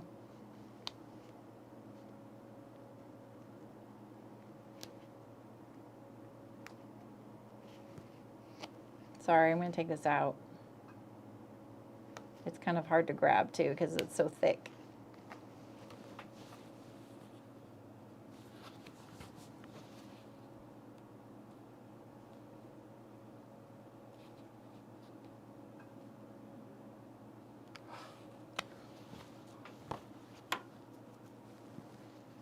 Oh, I'm sure the pattern piece had the extension, Libby, but the thing is, I'm using my blazer pattern that I sewed a couple of years ago, and I did the view that was shorter without the vents. I was pretty sure I did the vents on the sleeve that's hanging on the door. So all I had to do for this piece here was I had folded it back and cut around it when I made my blazer last time. And this time when I cut it out, I just unfolded all the vents and cut it out. But maybe it got chopped off in cutting. And the cut could have been just so perfectly lined up with something that it didn't look like it got cut off. So, my bad. I didn't really look at all this stuff before I started, if you can be surprised by that. I kind of like got out the envelope, and I was like, all right, do I have the right amount of stuff? What else am I missing? And I was looking at it honestly like on my iPad in bed, you know, and I was like, okay, I think I'm fine. And you know, I do more prep than I make it look like, but I don't do a lot of prep because I do try and come to it sort of like we're doing this from scratch, so that just in case I can catch any part of the process that you might need. Probably none of you will ever need anything I do here. I don't know why I do that. Oh, goodness. Every time I start feeling hot, the air conditioning clicks on. It knows. It knows. All right. And I kept the door open today, which is great because it's just me. How can I fake this? I feel like I can by, if this was the seam, maybe I can. It goes like, actually like this, right? So what if it was that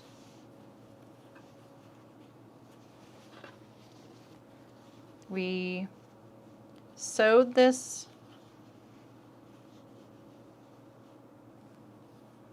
I want it to look maybe like a fake pleat.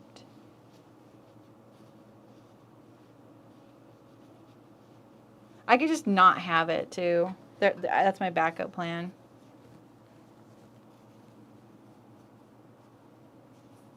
So what if I sewed my seam to here, right?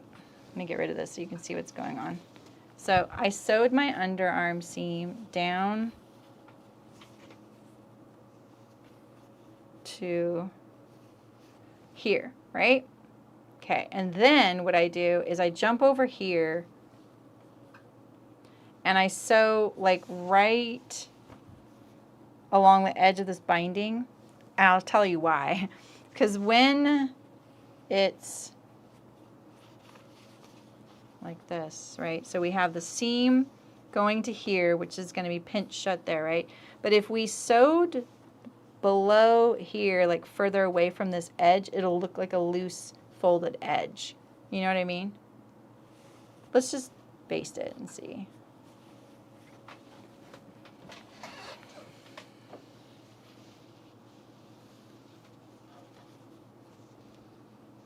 So let's line that up. So what I'm thinking is from here to here,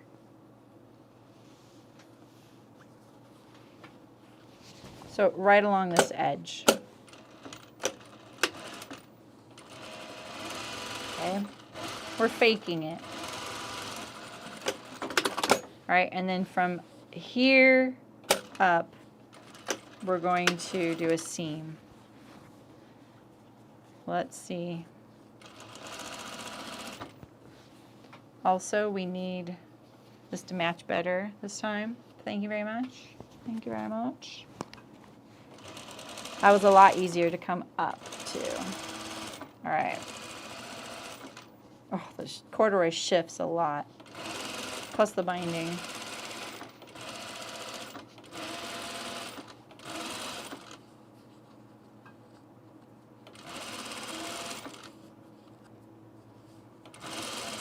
Okay. Moment of truth.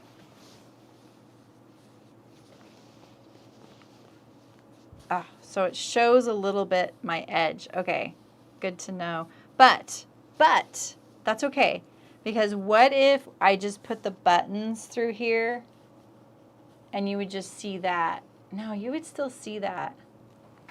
I think I'm just screwed. Sometimes it's just not going to happen. I could try sewing on the other side of the binding right here. We're all in now, right?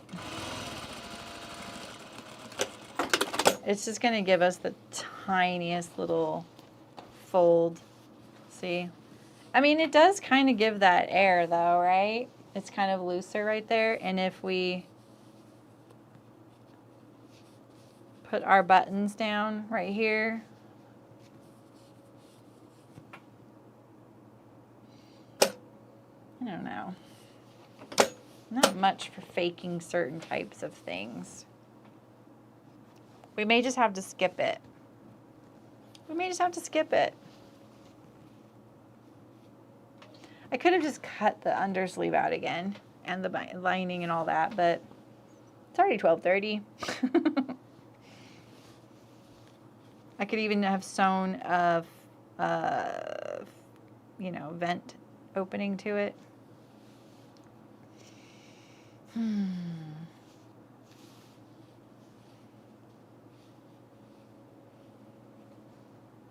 I don't know, guys.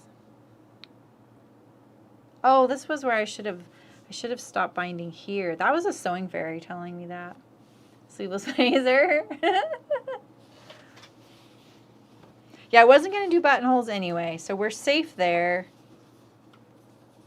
I think I'm just going to do that, because then it validates having this little piece here for something to stick the buttons to, and I don't have to cut it and figure out what to do. So it's definitely a fake vent opening. I don't know.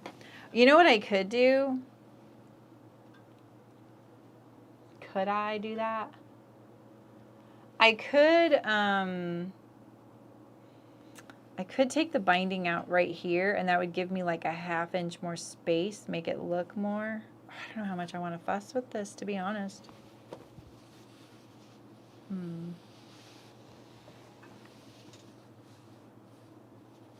We're going to take out some of this right here, though.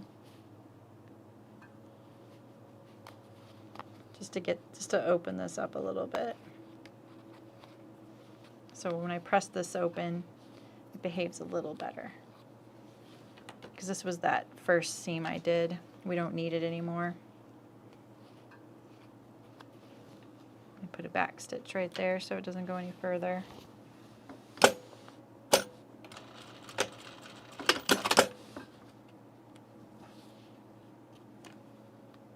All right, well, I think that's going to be it. Let's press this. Oh, let's do this one. We have a kind of a plan. Sew it shut and stick the buttons on. Yeah, it's sewn shut.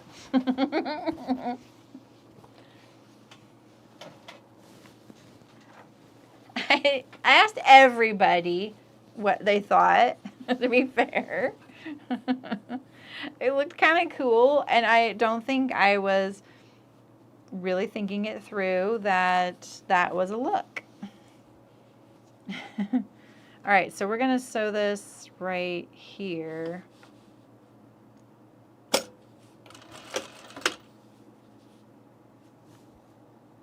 Right?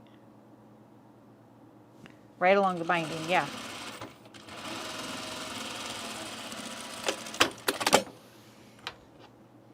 And then we're going to sew this seam all the way up.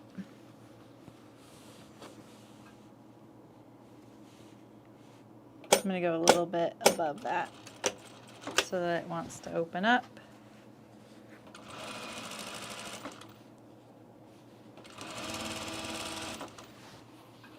I feel like sleeves are almost the ugliest part of a blazer. Like they never match the rest of the blazer, since the sleeve lining is always different, you know?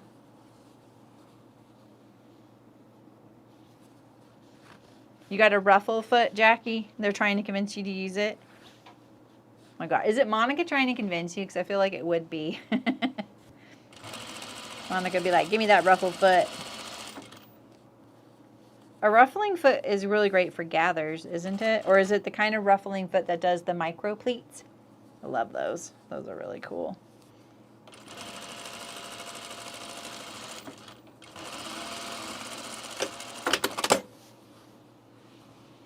Phew. All right, let's press these both.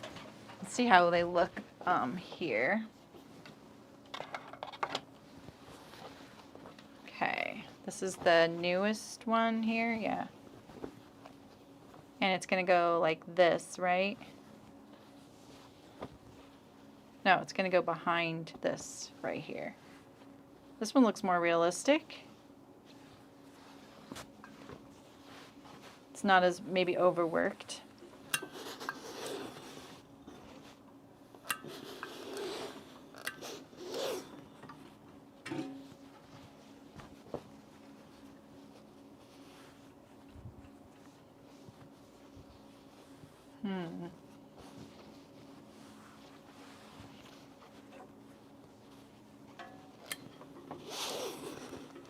This has a little bit of shaping because it's a two-piece sleeve. It'll give the effect. We'll still put the buttons there. It's not like someone's going to stop me and be like, is that a fake sleeve vent? Did your mother make you that?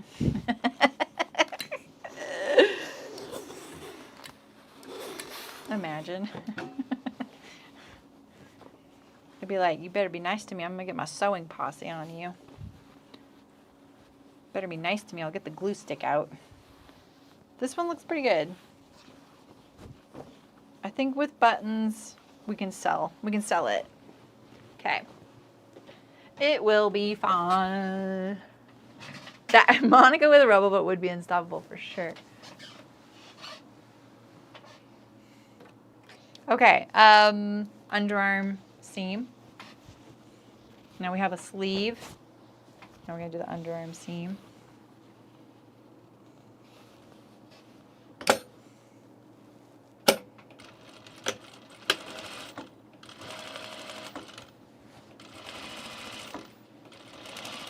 Oh, come on. Really doesn't like sewing this.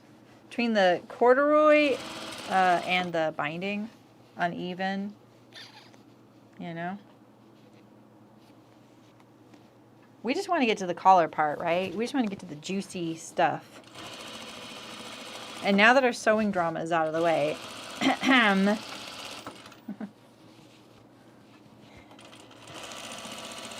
we know what to get you for your birthday, Monica. Ooh, that's very uneven. It's pushing the lower one out.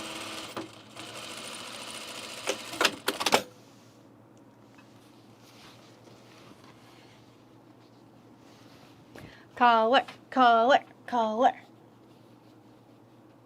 Yeah, exactly. I saw that striped sleeve lining and I was like, huh. Nope. If I were making a lot though, I'd probably just get it, you know. Especially if I was making it for someone who is more skeptical of home sewing. You know, you're trying to sell them on how it looks. My office mate here was like, you're making a blazer? He was pretty impressed. I was like, I'm not a tailor though, so don't get your hopes up. But apparently, I guess he really likes corduroy, so he thought that was doubly cool. It's like sewing through molasses.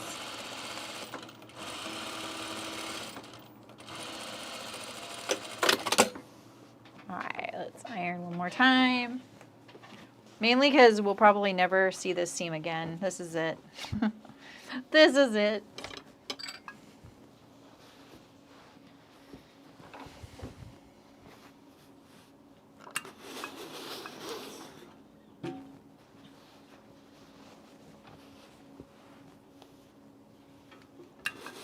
Bet you thought my seam was going to look really wiggly. But no, look at that. It looks good.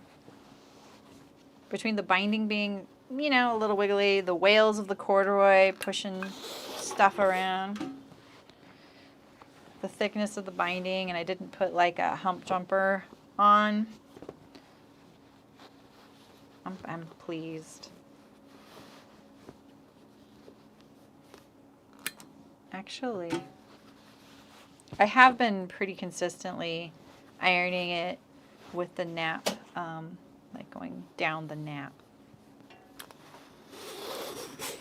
This one looks a little wiggly.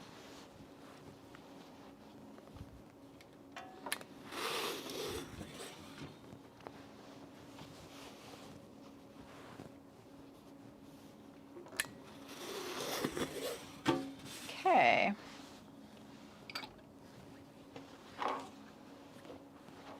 Let's look at this sleeve hem here.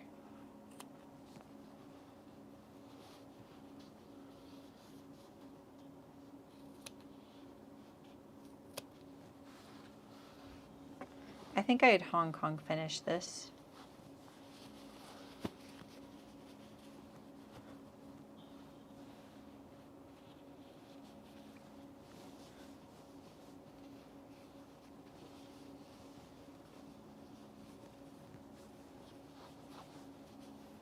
Looks pretty good, I think.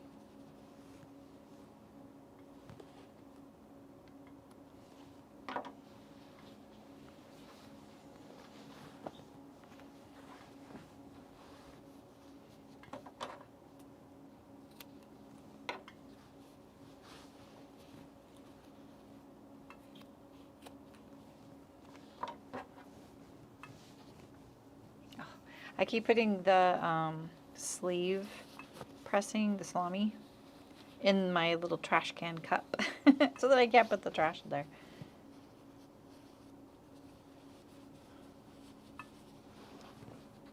Let's see. Like that.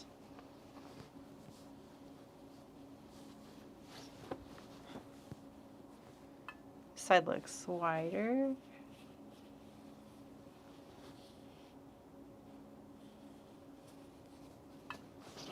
Okay.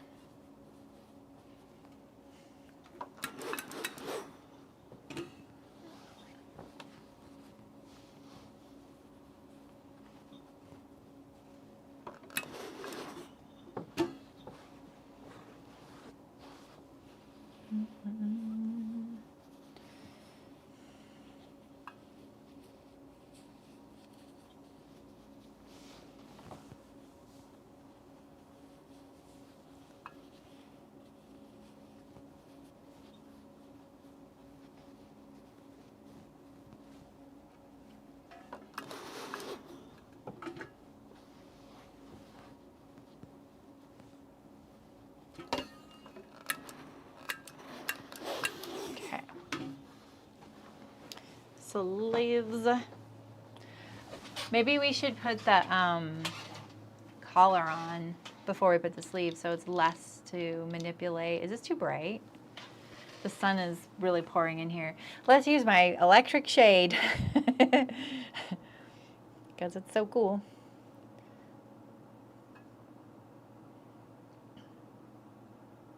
We'll go 88%.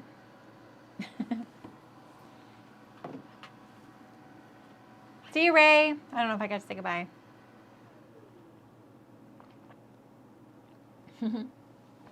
Aw, you're so sweet. Thanks, Ray. Oh, Monica, it's okay. Thank you, but that's 39. That's great. 39 out of 42. Oh, 24 likes out of, oh, okay, got it. You know what it is, Monica? A lot of people watch on their TVs. They can't do that. They can't give a thumbs up because they're on their TV.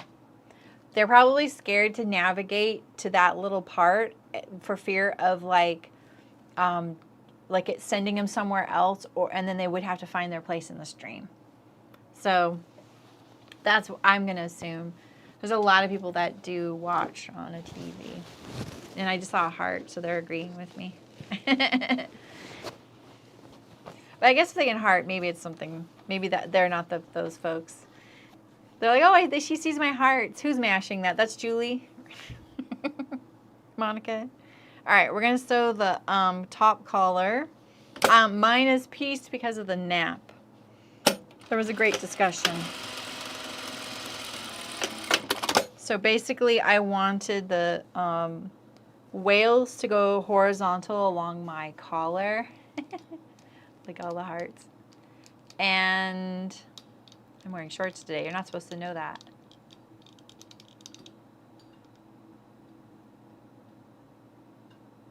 If you're a perfectionist, don't get into live streaming.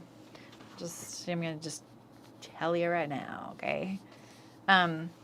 So I wanted the wales to go along my collar, but it also meant I wanted the nap to be the same on both sides. So if you're a perfectionist. You saw the shorts when I got it, okay. This isn't going to this is going to the facing. Where is that at? I've got so many parts here. Maybe it might be time to organize. We're gonna put the sleeves in the bin. Collar. I'm gonna do the facings. So, can't I just sew the collar to the facing and then the whole thing, right?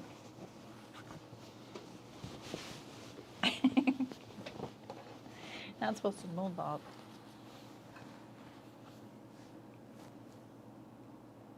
Right? Yeah.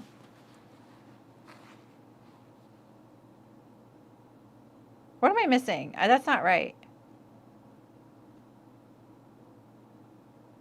Yeah, it is. It is right. No, it's not right. What am I missing here? The collar goes to the front facing.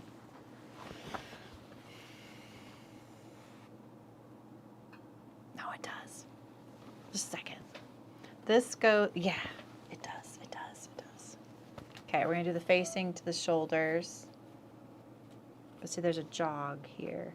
And that's because this right here had a different seam allowance to the back neck facing. I might be wrong about this. Don't sew yet. Or just watch my other stream if you want. Well, actually, I did make a mistake on this last time too. Nothing's wrong with wearing shorts. It just seems kind of casual. But it's my Friday. It's casual Friday here. I was just thinking about how usually today, after the stream, I will go and get something kind of yummy to drink or eat or something for the afternoon. And I've been reserving Saturday afternoons for like me time sewing, which is kind of cool. And I kind of had treats yesterday. So I'm like, All right, so this is, if I do the collar like this, right? And then I just do the whole perimeter. Yeah, we can do it like this. All right, I'm gonna do, so one side to the next. So basically this is what it looks like with the blazer. So you want to sew this edge here is your neck. This is the notch of the notch color. It's half the notch, right? So here is your neckline, right? And there's the, see the collar there? Boop, boop, there's your notch, so. Yeah, and it doesn't matter that I'm not bagging the lining because, well, if I was bagging the lining, it would be a little different, wouldn't it? This is a 3/8 inch seam, I think.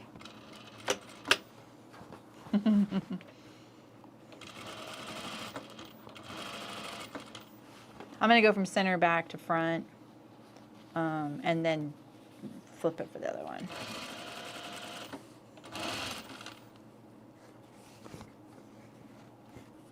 And when you do this, you stop before you get to the end. Like you need the seam. We're going to stop along this edge here. Let me show you. So see how I left this loose, this little edge right here? And that's because we're going to sew around the perimeter, so we need that loose. If you sew all the way to the end, right, like this, you can't sew down this edge and then pivot in this little seam. You'll miss it. And so it's better to leave it live right there. All right, and now we're gonna flip it over and do the other side.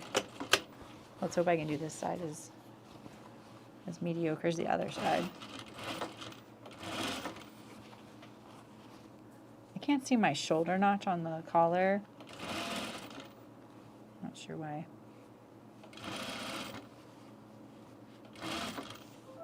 Why isn't there interfacing on the collar? You know what? I stole the interfacing and put it on the undercollar.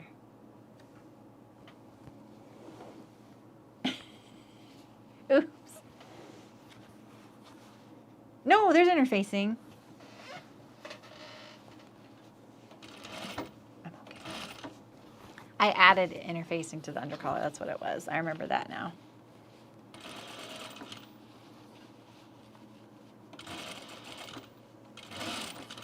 Okay, so where's my notch? It's right here. We want symmetry, right? So let me draw this in for you so you can visualize what's happening. So basically, here is the notch, right? So there's no notch there on your pattern. It's like a little circle right here on the seam line, okay? That right there is where you stop sewing. And on here, here's your notch. Well, let's draw that more accurately like this. And here is your seam allowance, right? This is the notch, meaning the notch of the collar, like notched collar, blazer collar, right? So this is that little one side of the little V in your collar. And this point right here, this juncture, that goes right there. That's your goal. So let's see, I can see if I can try and get it right. We'll see. I think we're going to be okay. Yeah, we're going to be okay. Get rid of the pin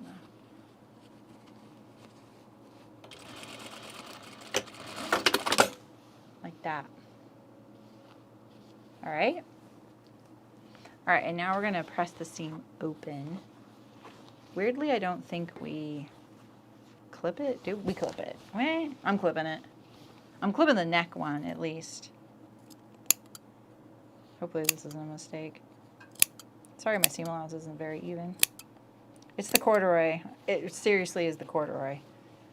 The corduroy, it's like, you know, like when you put your hand on a brush, the bristles of a brush, and you were to push it down, it would force the bristles to the left or the right, right? That's how the corduroy is, and that's what it's doing under my machine needle. It really hates being sewn.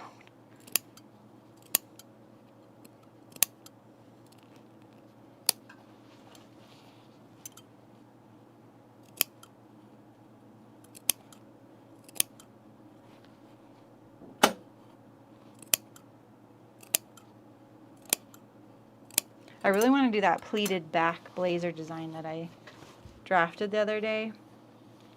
I think I'm going to do that on that floral fabric that I got. Okay, so let's do the same on this one. Ooh, we're about to have a blazer. So exciting. Okay, let's do this side up. I'm going to clip the neckline again. The collar isn't as it's not going to fight being turned back on itself like the neckline will, because the neckline curve doesn't want to, it can't splay out when you fold it along the seam line, right? So, oh yeah, if you have a walking foot, that's absolutely, I would do that with corduroy too. Velvet's even harder. I'm trying to get under the seam line here, or seam allowance.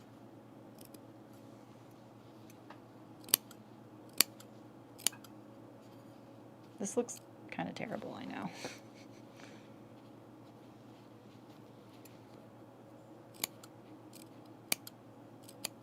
It's the ready-to-wear version of a blazer.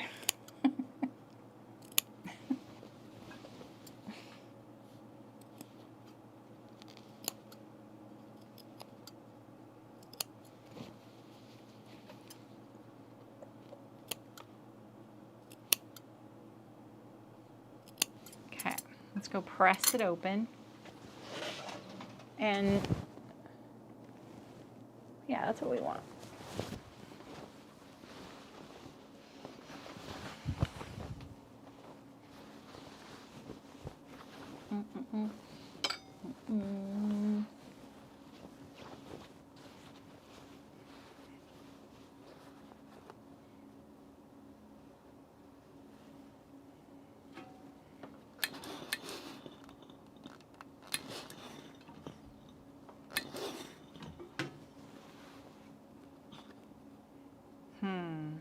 Might want to cut this. I could unbind this a little bit or trim it, make it less bulky. It's pretty bulky right here.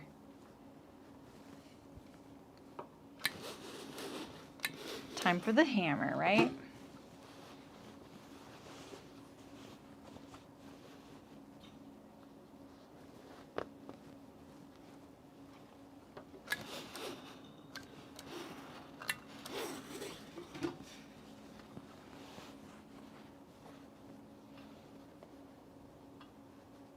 Maybe I'll get that striped sleeve lining for my really nice blazer fabric that I got at So Expo, the expensive stuff.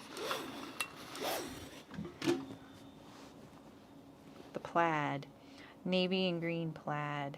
Oof. But gosh, I kind of, every time I see that fabric, I'm like, maybe I don't want a blazer style. Maybe I want more like a sylvan. Actually, I kind of like that idea. You know?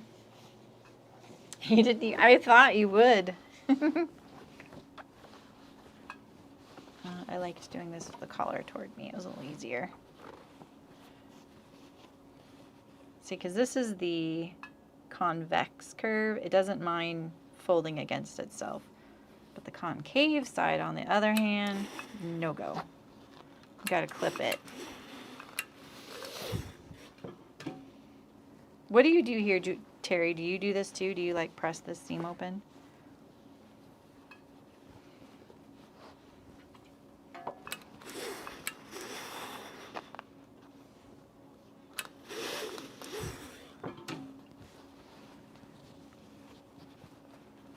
Giving a good tug there so we don't have any like blumping of the seam over, or like the facing or the collar blumping kind of over the seam, you know?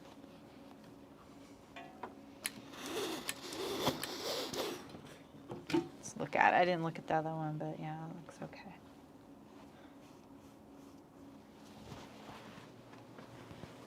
Look at the other one too. Oh, and this right here, it's quilting cotton though, but it would be really cute. Heaven forbid a bump. Yeah, I want everything to lay down too. Yeah, it's just quilting cotton, Monica, but it'd be really cute. There's another colorway. There's a blue colorway. Okay, let's see. No blumps. Almost a blump. All right, so let's put this right sides together.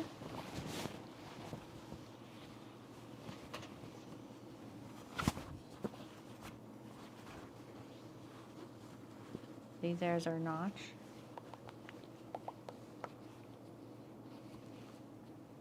Do we want the corduroy on the bottom? Well, it doesn't matter. It would only be on the bottom for this part here. I think I'm gonna do this. So this right here is the tricky part of the collar, because when we come down and we sew here, you almost need to stop and then pick back up on this side, right? Because you can't just sew right through that. I'm not sure what the instructions tell you, but I'm pretty sure you have to sew right up to that seam. So you really want this little section from here to here to be the same on either side, and the same with these two. They need to be the same as each other. These need to be the same as each other, right? And because you need to land like right there, so you don't have a hole. Oh, really, Monica? Well, there you go. There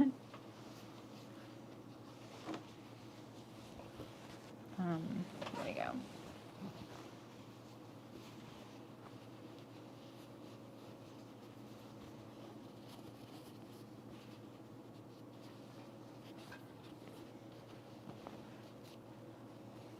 So I'm going to prioritize matching this point right here.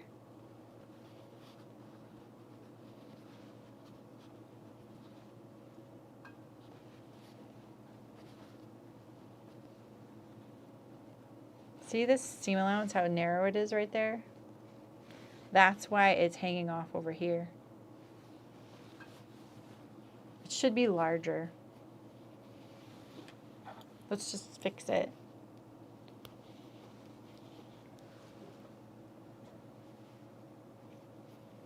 Monica has to know that song, Amy. I know that song.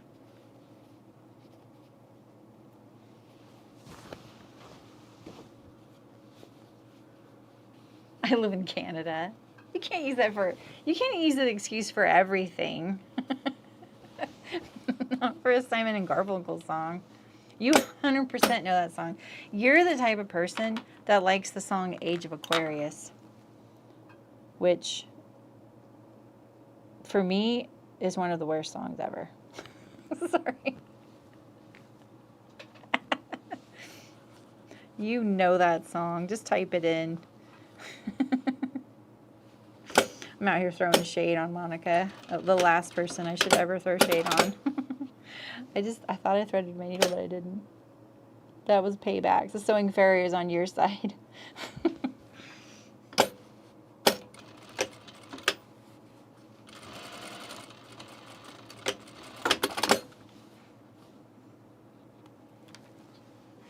Oh my gosh, Mullen, stop it.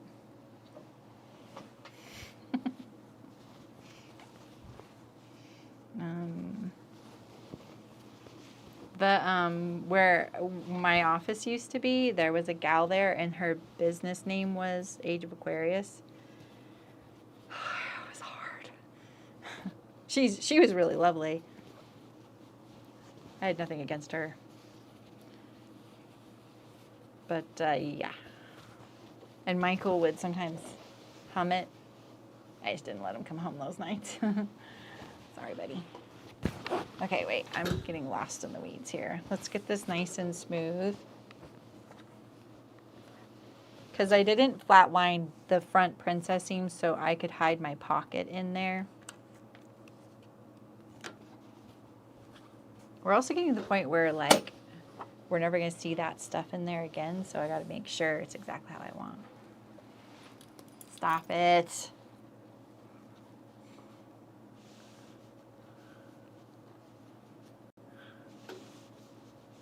Oh, Amy. No.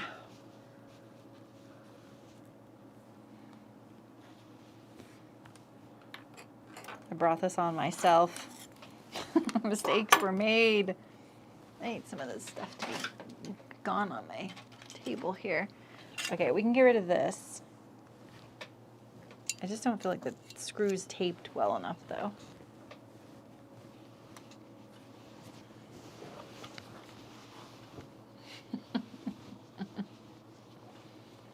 Let's just see if...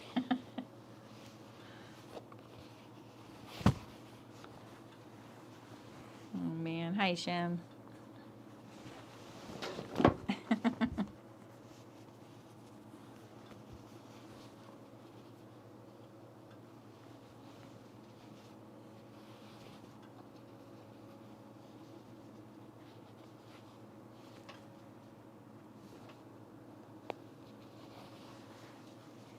House. You like house? I'm not sure what I like. I know there's a name for it. I like a lot of stuff, I think. I'm pinning this, lining it up on the edge, but honestly, I really need to make sure that it's nice and flat. That's more important. And it's just hard on this surface, trying to keep it under the camera. Brian Ferry, wow.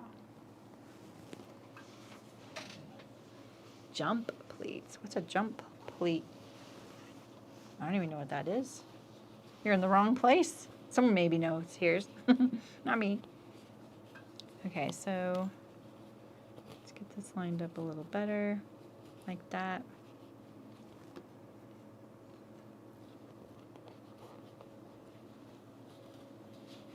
We want that seam right on top. Okay.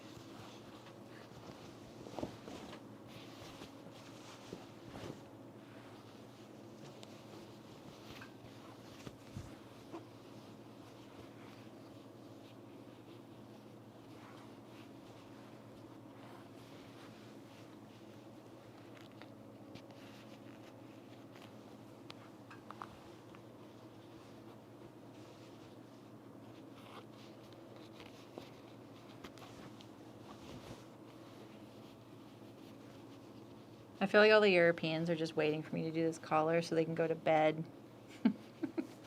Sorry. Prep. I'm prepping. Aren't you glad I'm pinning for once?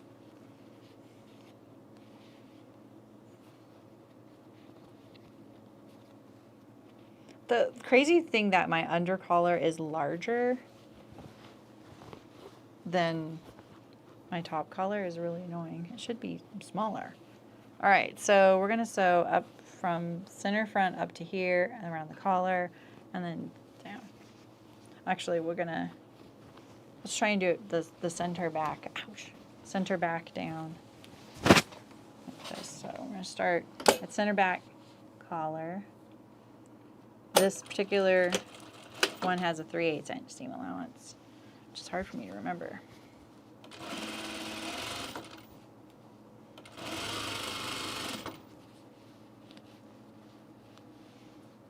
I'm going to trim this off right here so I can see the edge and aim for it properly.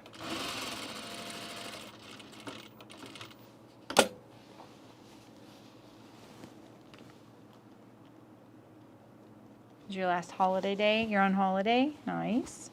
Nice. But sorry that it's your last day. So I'm going to go up to the seam.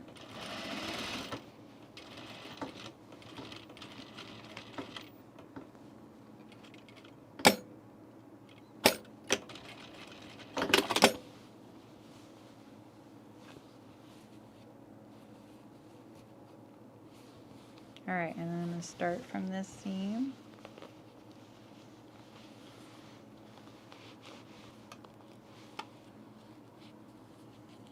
Can you guys see okay? Probably not.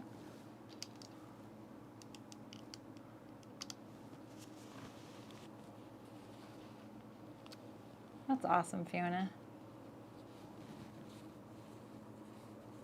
Makes it easier, right?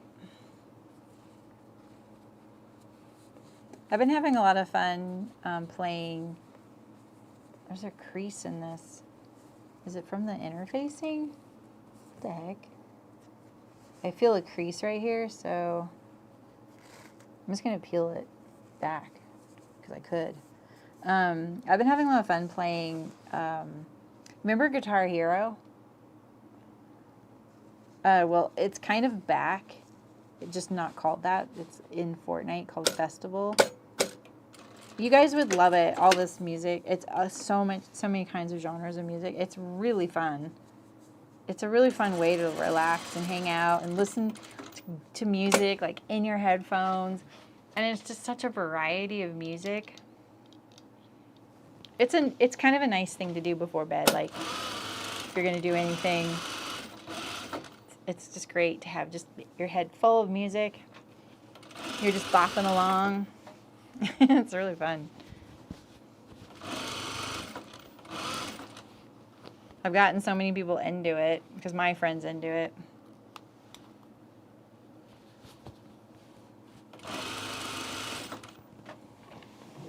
There was a whole season with Metallica, and I was like, oof, I don't know. But he is super into metal, so I was like, I knew I was going to play it, and I got really into it. It was really fun. It was very nostalgic, too.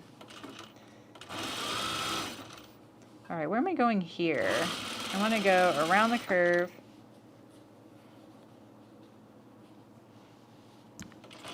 My lining is hanging off a little bit here, which is really annoying. I'm going to stop. I should have bound my facing already, so we're just going to stop right here and leave ourselves space to bind this whole edge. I forgot. Okay, we have one down here. Now let's do the other side.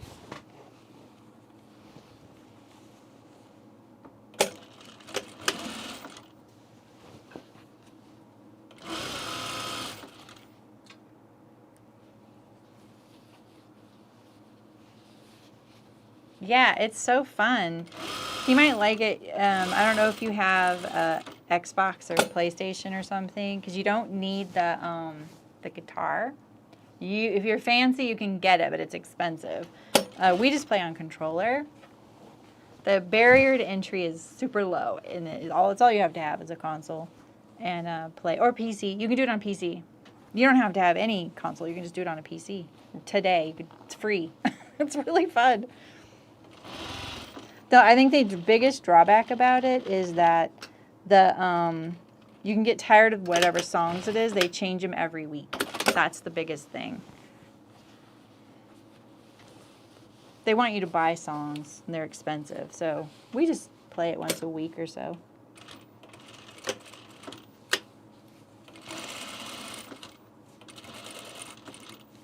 It was really cool. They had a whole Billie Eilish season recently. It was amazing. Nothing like hearing that in your headphones. Ugh, so good.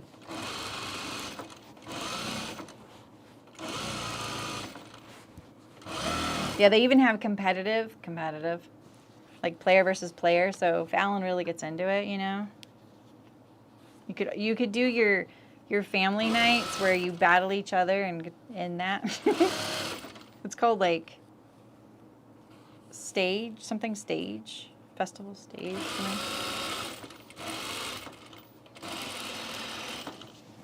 All right, we're just gonna stop about right here, and then I need to bind this whole edge here with the binding. So I'm gonna need to trim this down because it was set up for lining. So that's why it had seam allowance. You do, Jackie? Yeah, they aren't compatible, unfortunately,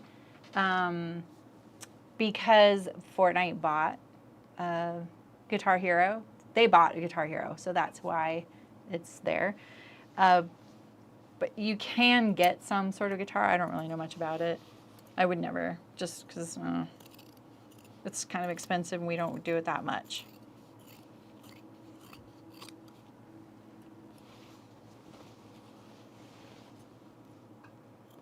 Okay, I'm just trimming down some things here, looking things over, hoping I did an okay job.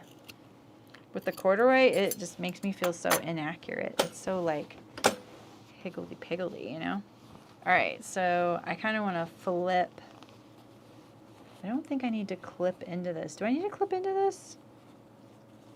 I do, right? I just can't remember. I'm clipping on the lapel. I don't think I have to clip this. So let's just turn one of these and see. And I'm not going to clip my corners either. I'm just going to fold them nicely. Actually, fold them towards the undercollar.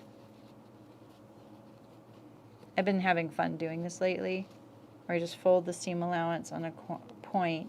It is a little tricky in some cases, though. I'm not that great at it yet. Just kind of learning. Yeah, this one's not going to work. Wait, there we go. Now I got it. But I really like the point I get and how it's filled with fabric. It's not bad. Okay. Let's do this one here toward the under.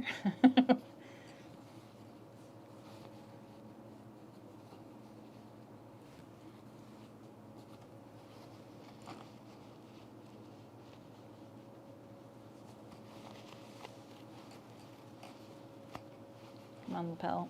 There we go. It's a little thicker.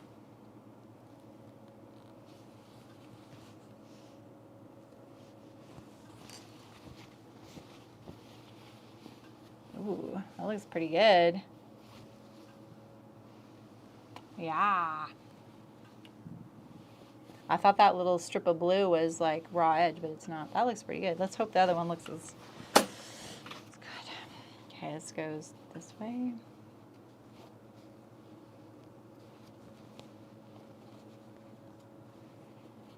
There's probably a technique to this, and I should just look up how people do this.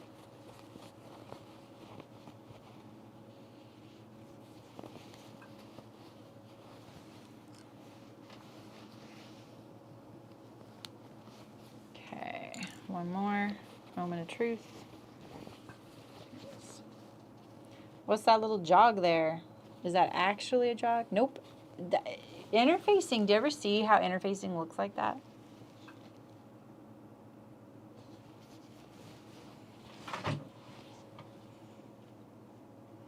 Oh, Oh, that's a good idea. And Aisha sent me some. So let's try it. Aisha will be so happy I'm using these. Okay. So I'm pinching and folding toward the under collar. And then, wait, how do they go like this? God, those things are grippy.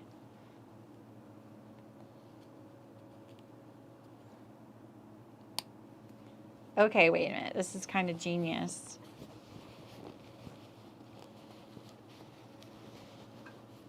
I'm sure there's like a technique to doing this.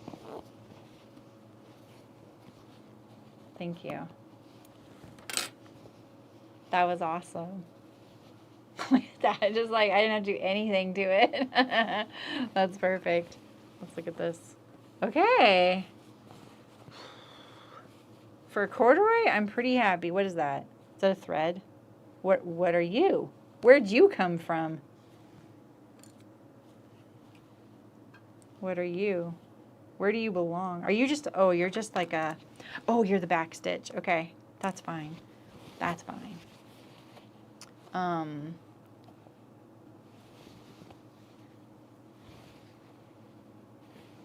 Okay, I'm just gonna trim it. It's okay. All right. Okay, so let's look at things. See, it was one of these little threads, like, but it had slipped through the seam, the back stitch one. Yeah, this was, it's cool because these right here, you when you have it shut, you can hook it, and just, I can let go, and it held it. I know it was awkward the way I made it look because I was like backwards, but once you kind of get the hang of that, that would be amazing. All right, and she sent me those for invisible zippers, using the Kenneth King method for doing an invisible zipper. So, yeah. That was probably, yeah, I don't know, right? We need Aisha to thank next time you guys see her. Okay, let's bind this edge, and then we'll press it. Actually, no, we're going to press it and trim, because I have to trim this anyway. All right? Let's see how it's looking. Trying to be ginger with that.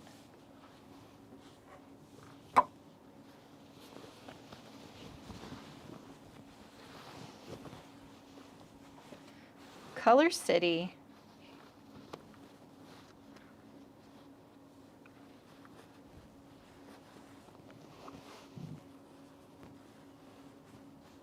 Hardly needs pressing.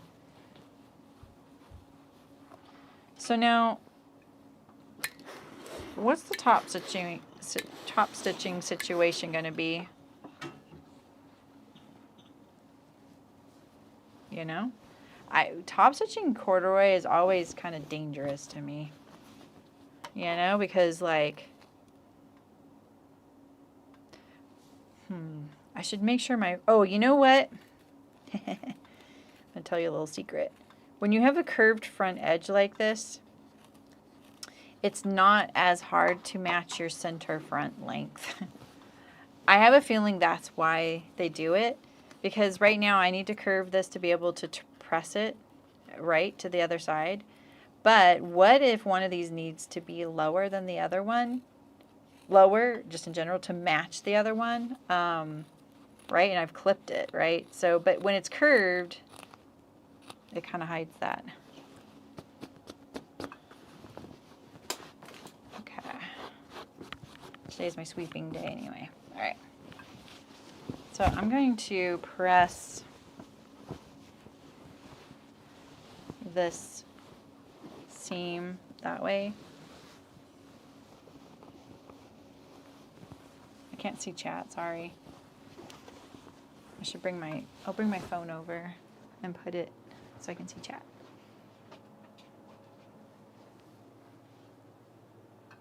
Pig stitch it by hand.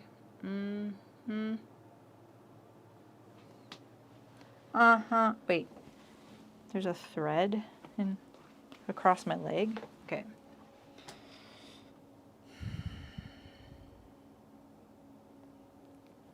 I gotta watch an ad. Whoops. Where's the chat? I just lost it.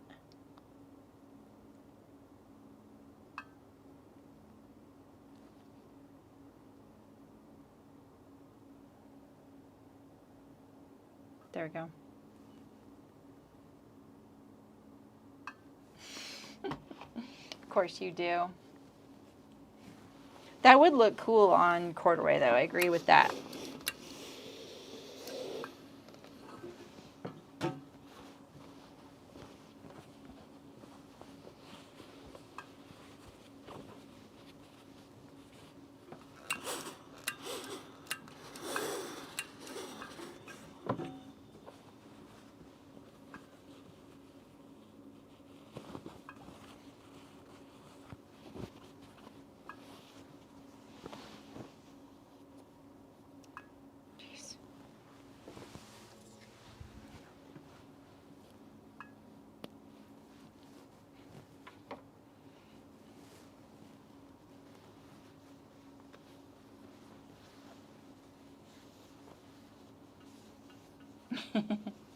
Oh, you don't think I'll do it?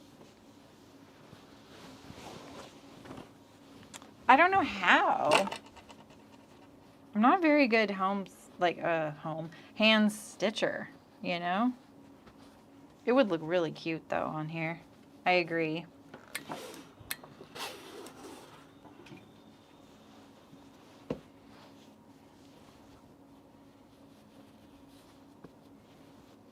I'll give it a try. I need this to flip this a little better. I do have to hand close the welts, you're right. I actually will admit that while I usually hand stitch this down, I think machine stitching it is better. And I only say that, even though I do it by hand, I say that because that is such a high stress. And no matter how good I hand stitch it, I swear it starts coming undone sometimes, you know? And that's kind of annoying. Let's see if we can get rid of this bulk right here. That little thing right there.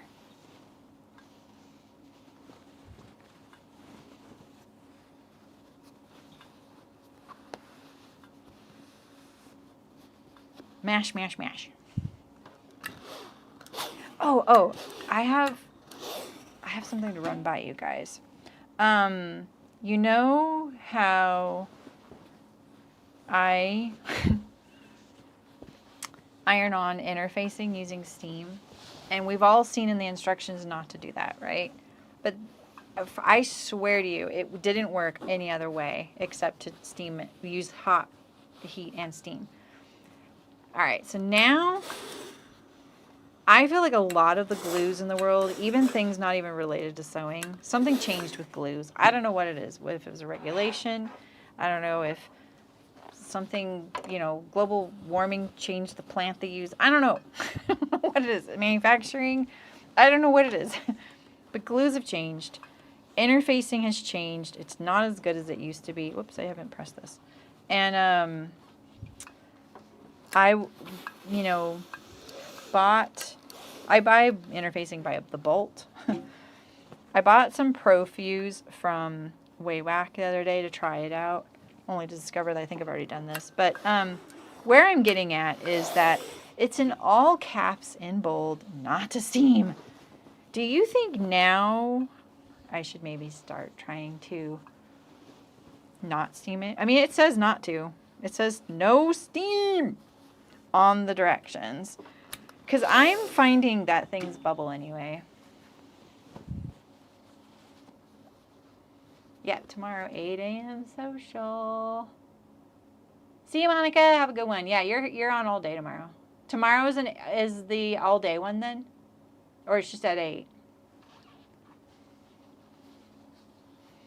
Yeah, I know. We always use steam, but what do you guys think? Do you think we should start trying it with? Do you guys not find that it's utter rubbish lately? Because I do. I'm going to try on my jacket, and you can't see. No. Okay, I just mean moisture in general. No moisture. Whether you use a spray bottle or steam. All right. It's looking cute. And so at the very end, when I'm all done, I'm going to like mold this a little bit better. You know, like get that roll line in there nice. I don't have a ham. I don't have a salami. My all. Not the all. Okay, we need to trim down the facing since it has a seam allowance for the lining. Just gonna trim this. I just need to trim it really to blend in with the facing, so we'll just trim it up here. It can stay as wide as it wants at the bottom. We're just gonna make a nice smooth transition here.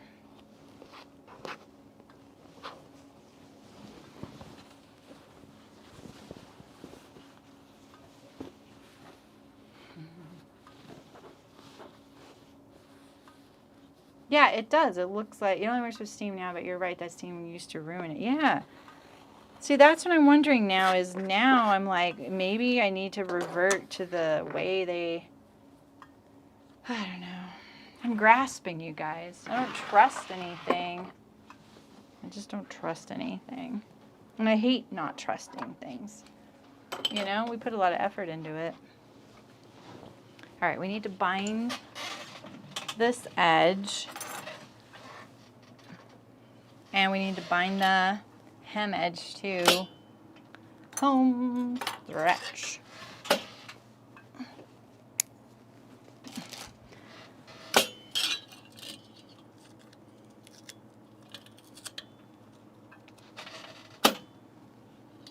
Get out. We all hope to hear Terry tell us that one day. We know it's affectionate.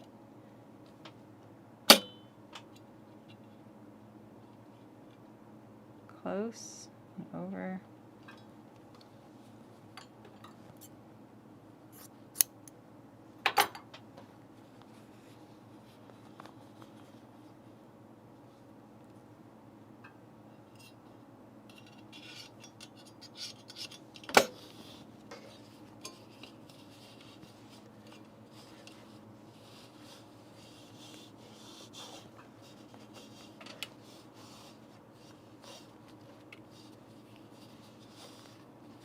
Come on, I don't like it when that, I always call that the belly button pokes out right there.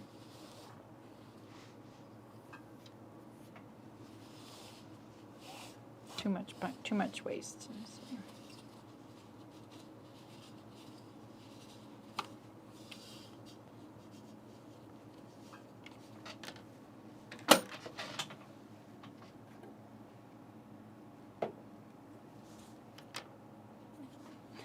Yeah, I guess people wouldn't know why Terry can say that and get away with it too, because they might not have been there, but it was in a Zoom workshop.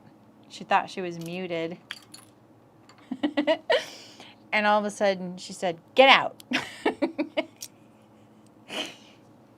I think someone was like asking for a Snickers bar from her or something. And she was like, "Get out of here."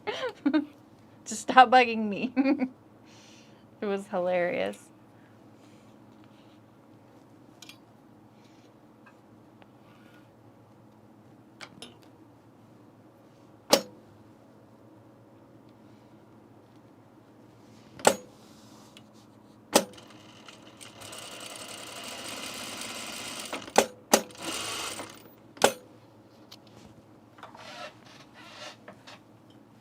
All right, we're gonna do this whole facing here.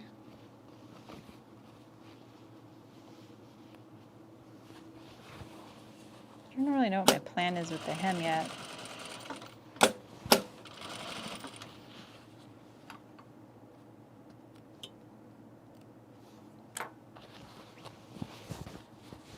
Oh yeah, I was looking for a camera. Yeah.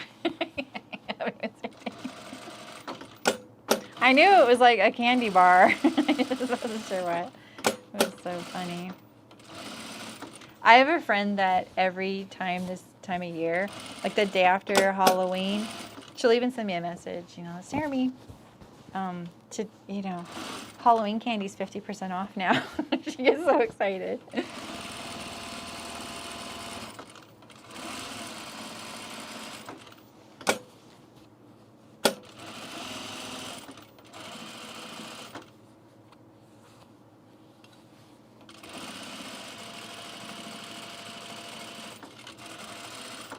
No.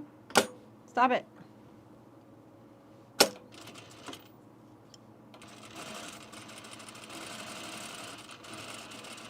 We're so close to the edge right now. I'm not sure why. Maybe the binding's a little narrower right here. I'm gonna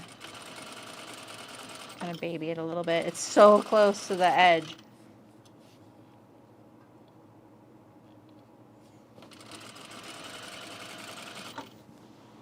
Get rid of these little wings.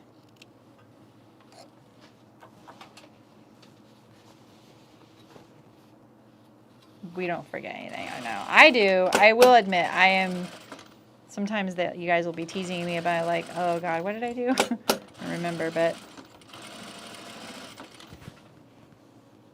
Okay, we caught it. That's good.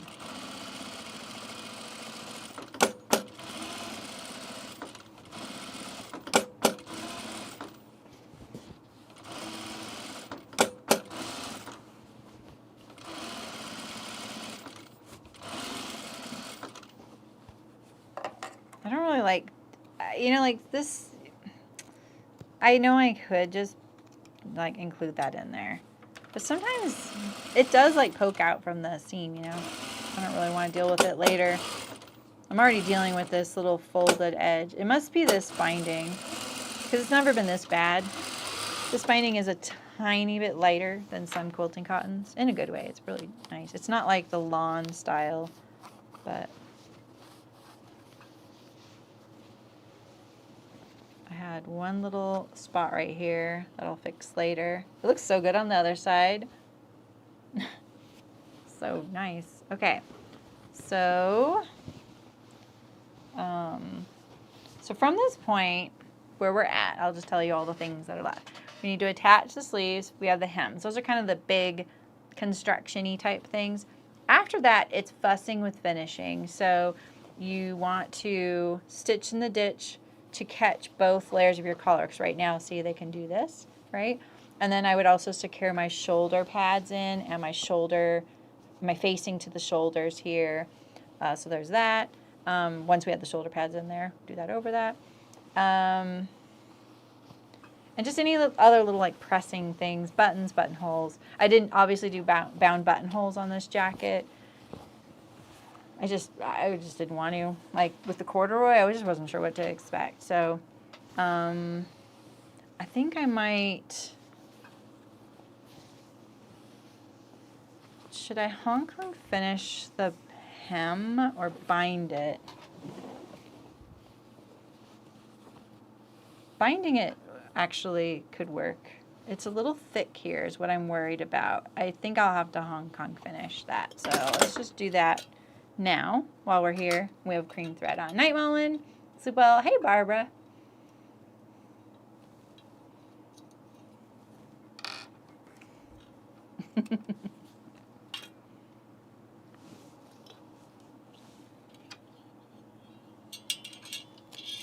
Nope, nope. I don't have a spare one of these screws. Okay. Did I tell you that it was Kim Handy who sent me the paper? She commented under the video. I was so glad she did. I was like, oh, that's so awesome. I love that. So I'm glad I said something on stream because I wanted to make sure I acknowledged it. Do I just ignore that little? No. Let's get rid of these.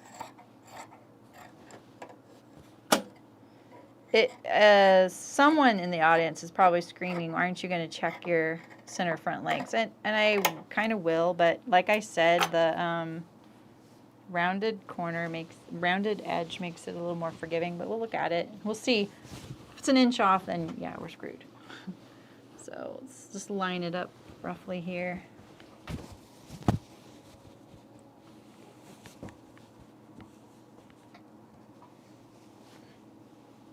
Not bad. This one feels slightly longer. It's okay to bind at least. Binding's not going to determine the length.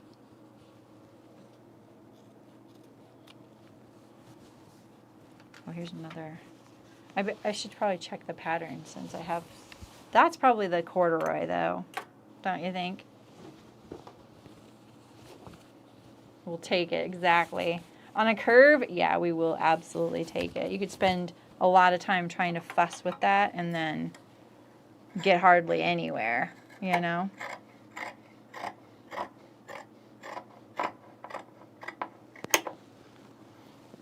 If I didn't have so many layers going on, I wouldn't have accepted that being so far off when I sewed it. I would have probably taken it out, but it's got 2 layers of fabric, the pile of the corduroy and the binding, so I'm being a little more cavalier, you know?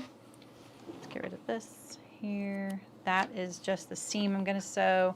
So we're going to bind the fronts of the jacket. Oh yeah, I'm like, why did I take that off? And I'll just do the Hong Kong finish because it's flatter, less bulky. We don't need both sides finished. It's great. It's like a low stress binding method, you know?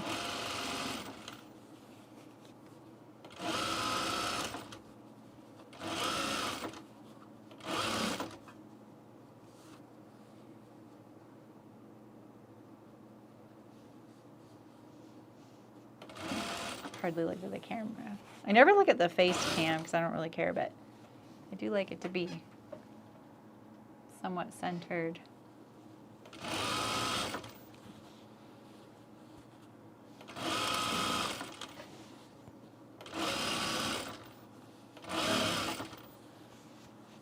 And then right here, this is the vent, yeah. I'm gonna wrap it around like this. Wait, will that work for the Hong Kong finish?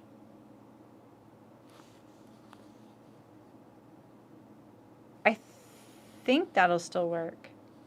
I'm gonna wrap it around. Let's see. We'll learn together.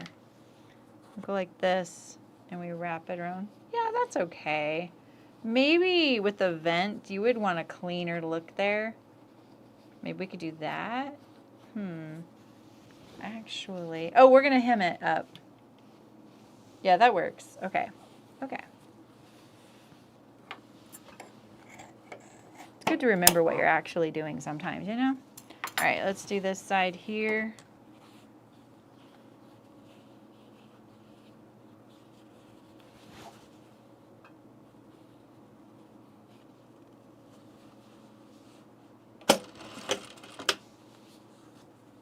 Again, I'm not setting the hem yet.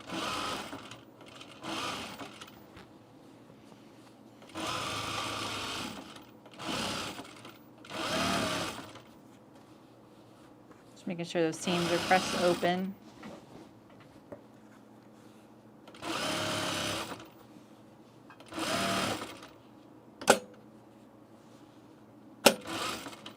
Am I going to catch that? I think so. Yeah, it's looking pretty fun. I can't wait to try it on.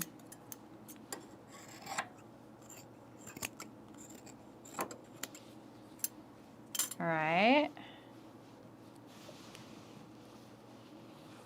We need to press that. And then let's do the sleeves real quick. You guys hanging in there? Oh, we're getting low on the binding. Which one is the... That's the vent. So let's do this like back here.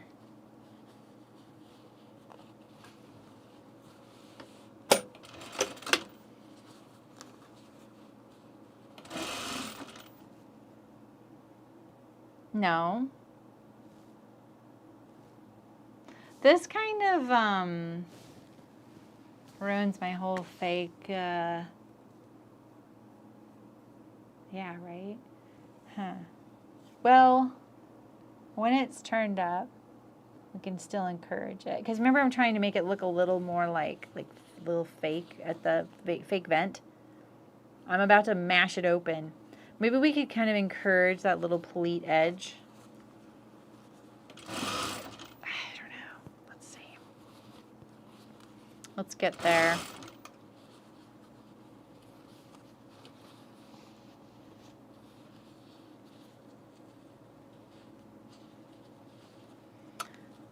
This color scheme is sadly my jam. I've told y'all when I was a kid and I would come down, my mom wouldn't see me before school a lot because, you know, she'd be at work and I would get myself dressed and go to school. And, you know, I was like 8 and picking out my own outfits, you know? And I think pink and orange go together 100%. And she didn't really. Same with yellow and orange. So I had these like favorite corduroy pants. It was like a pair of yellow corduroy pants and orange corduroy pants, and I would wear the pink shirt with either one of them and an orange shirt I had. I loved it. And she'd be like, no, no. My mom would never say that now, though. But, you know, back then people were so judgy. Because they aren't now.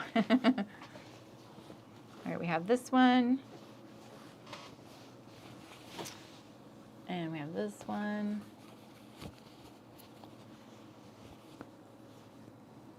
What was the honk honk for, Sarah? Try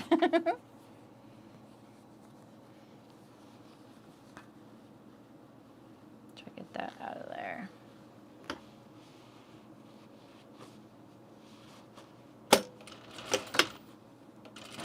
This is about to all come together. We just have the hems right now, right? Hems and with sew the sleeves on. Okay, so this is the opening. I'm just gonna encourage it a little bit.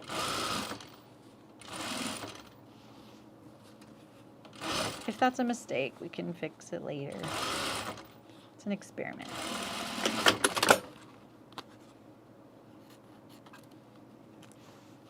All right, so sorry, we have a little bit of ironing. You can go get a snack if you like. Oh, Hong Kong. Yeah, you know, the closed captions might actually be kind of interesting for that.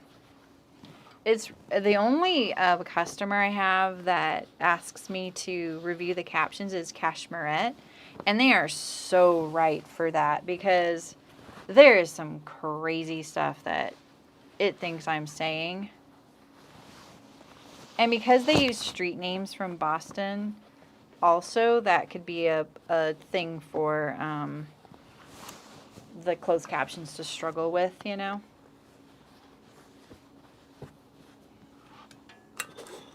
I mean, it never gets my name right. I should just be correcting it just for my ego, but I don't. We need a paid assistant around here, you know?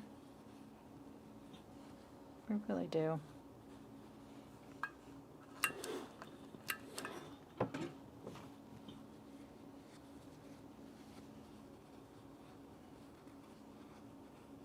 Because we're going to stitch this from the right side, we have to press this first. I don't want to take that chance. I can press the this binding. I mean, sew the binding and then we'll turn up the hem and sew it. We could do that at least. You know? Or we could do it all in one. Why is this so small? It feels so small. It's so fiddly. I think it would be... We could probably do this all in one, though.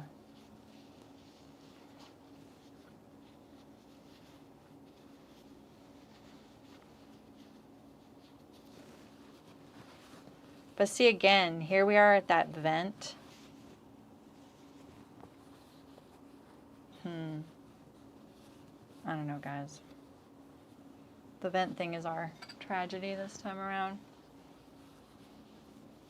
Oh, I'll bet that. Yeah. Yeah, right? Yeah, because that translated to another language would probably be, it would be translated as green. And yeah. And who knows what that word is. You know, it's not, they may not, the word for grain in other languages may not resemble the word green, you know, because like the word green in Spanish is verde, right? So there's no way it resembles that. So yeah, you're right. That is kind of a bummer. But if I like say arm's eye or, God, there's a lot of sewing terms, honestly.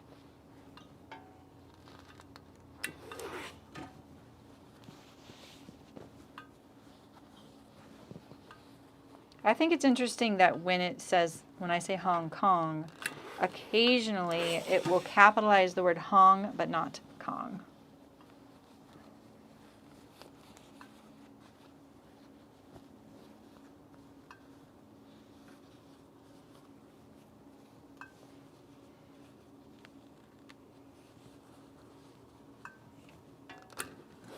I love the way this looks. The color, the pink with the light blue. I really like the way that looks.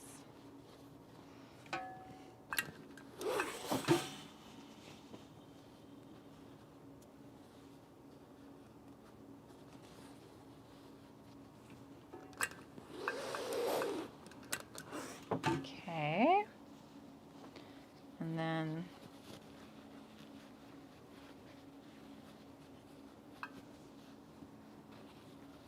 we already pressed against. We already pressed this seam. Where is it? There it is. I was gonna say. We did that work already.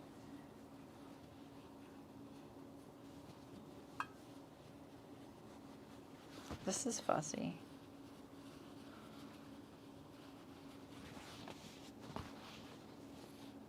Oh yeah, bust instead of bust instead of bust.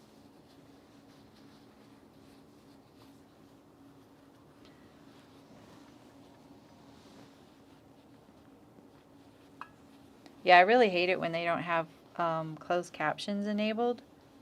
It's free. Like, if you not enabling it really eliminates a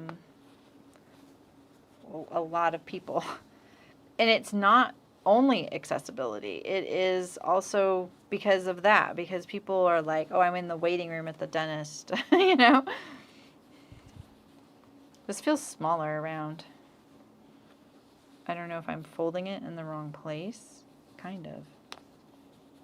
Maybe that's it.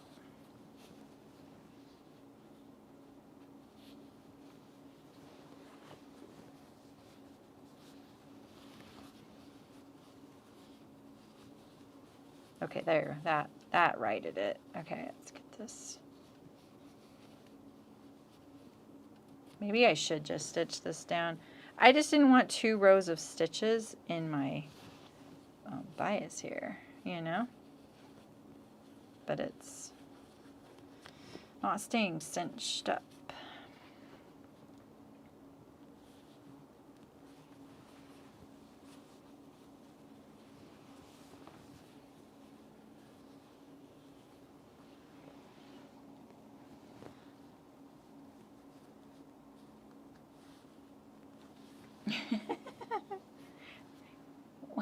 Snarking sounds. This is not working right here, so I'm just gonna probably leave this one ahead. And it maybe, oh, it's because of my little pleat. That's what it is. Okay, good. We like that. We like that actually. Okay. We want this little pleat because that's my fake vent. I may just work on one of these off camera so you don't have to put up with seeing all this. This is kind of fussy. All right, yeah, I'd like to move on personally. Okay,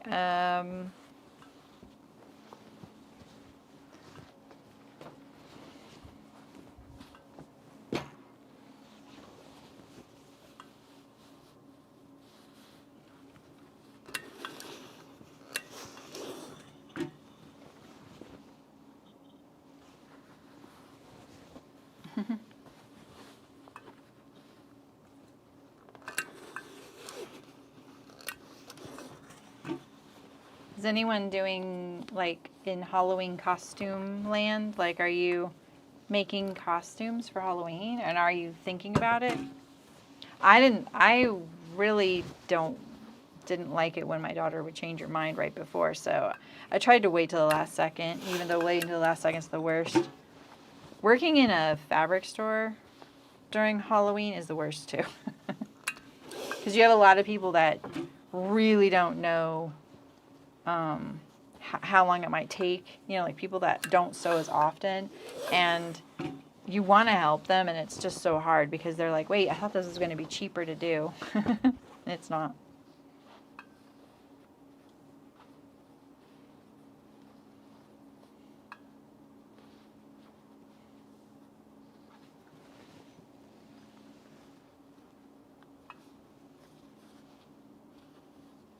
So this is going to go up like this.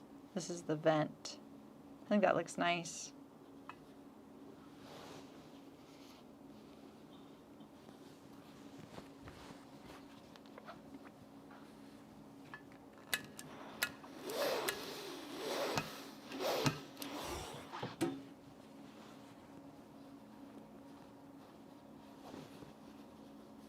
Gotta trim this down. It's always got to be a nice even width that is narrow enough for your binding to wrap, right?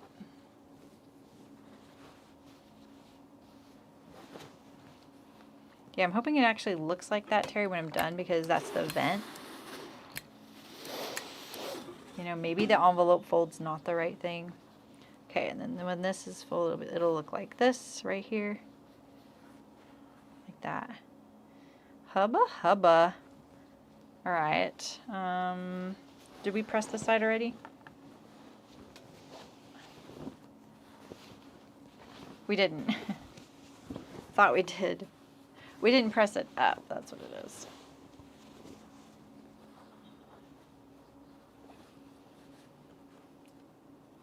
Trim it a little deeper where it's thick right here.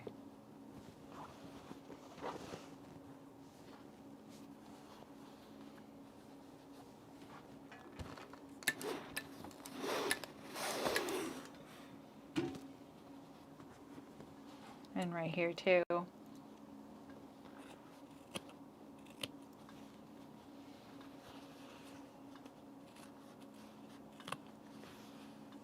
Okay.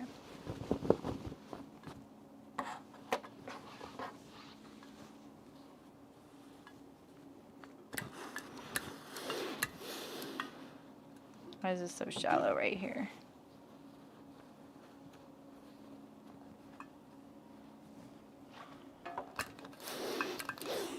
Why is this so shallow right here? It doesn't look... Oh, maybe it's just that. Yeah.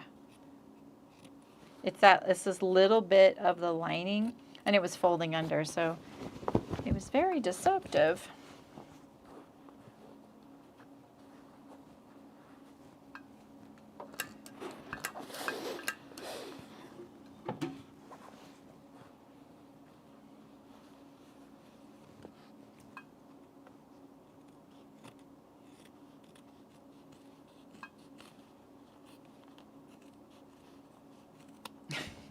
Sorry, I couldn't get those to cut. So bad.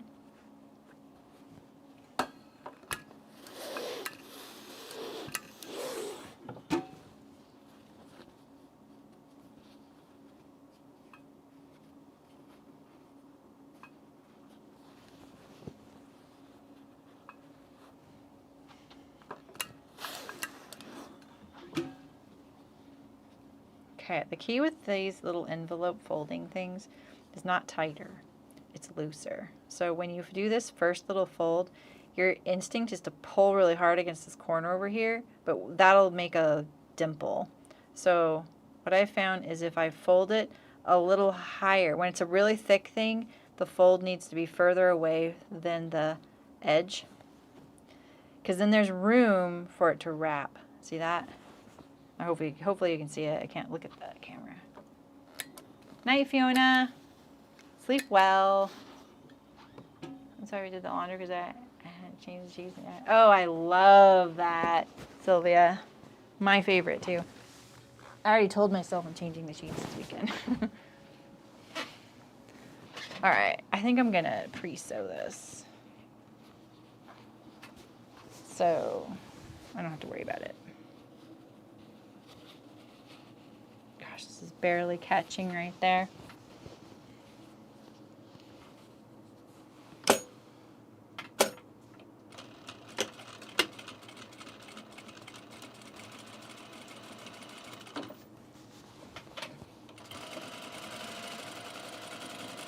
Maybe we don't hem it.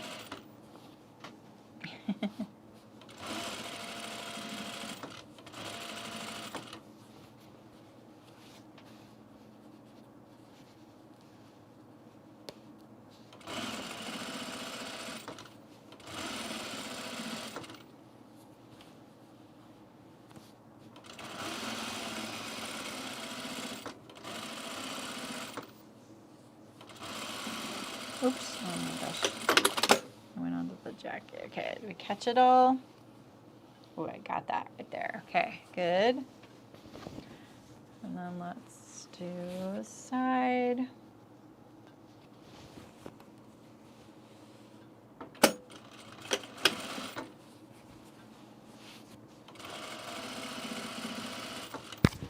I'm sorry.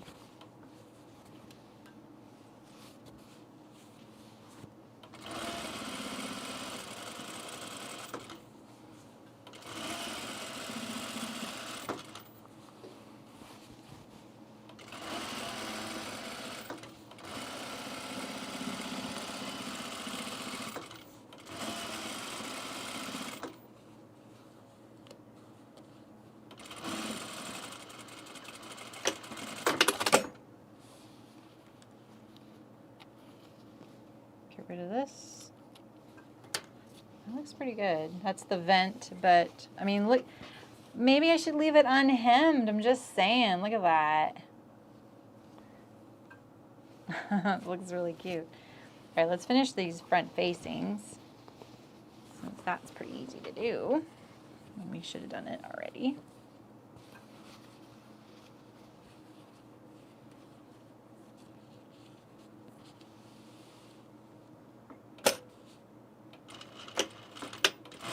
Oh, I should have switched to blue thread.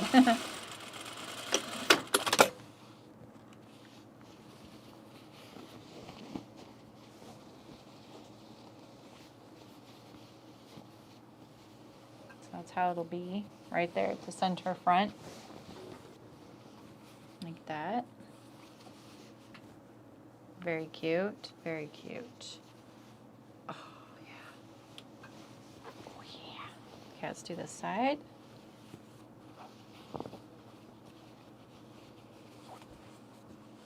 Look at that bobble in the curve there. Hopefully the fluff of the corduroy will save us there.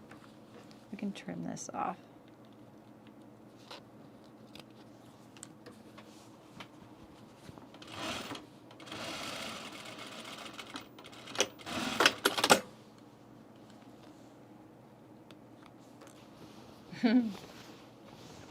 Thanks, Ray.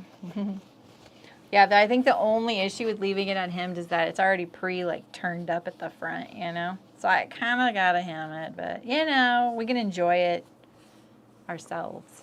Okay, so let's put the sleeves in.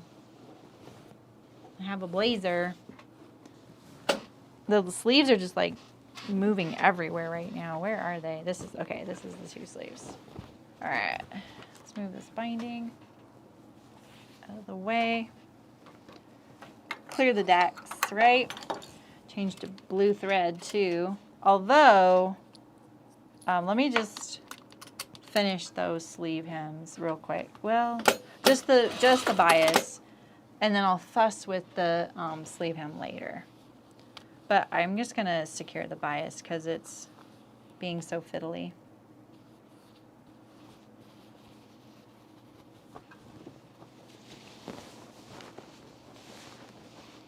Nice and slippery though.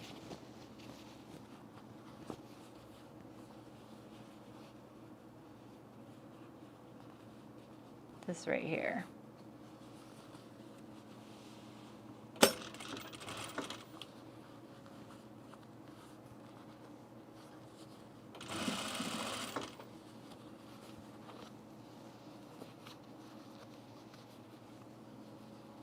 Is this the vent right here? It is. Okay. Just kind of encouraging that little itty bitty pleat.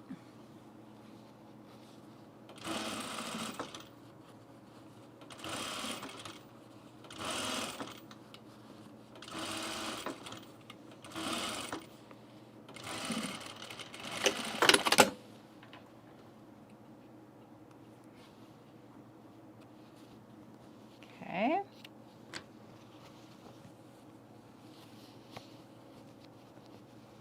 Hems are overrated. Do we have to ease this sleeve in?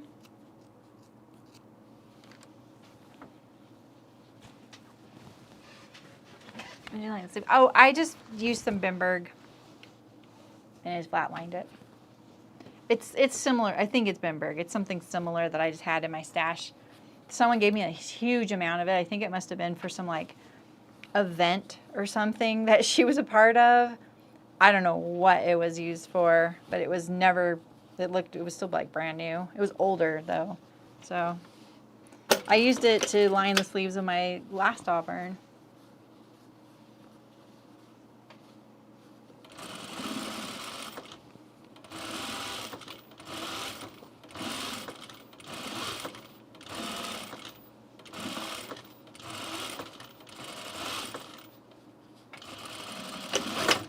You know, I can't believe none of you are like in Colorado. I mean, I'm not surprised. It's freaking expensive there, but, because, you know, it's somewhere I might go occasionally and I could meet you. You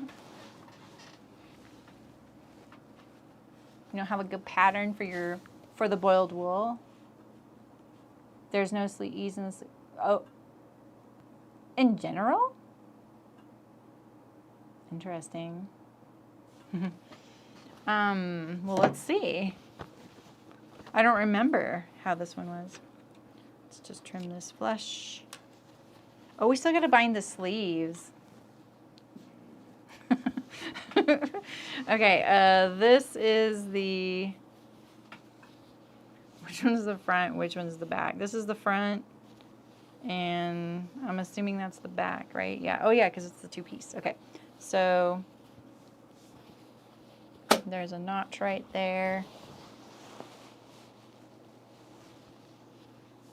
What do I usually do?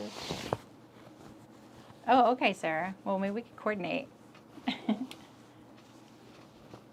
This is the front, right? Yeah, that's the front. So that's my right sleeve. This is my right blazer. Here.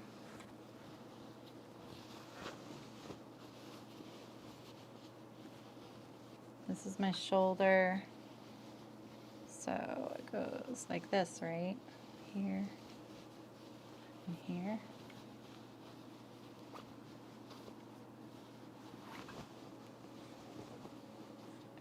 It might be eased.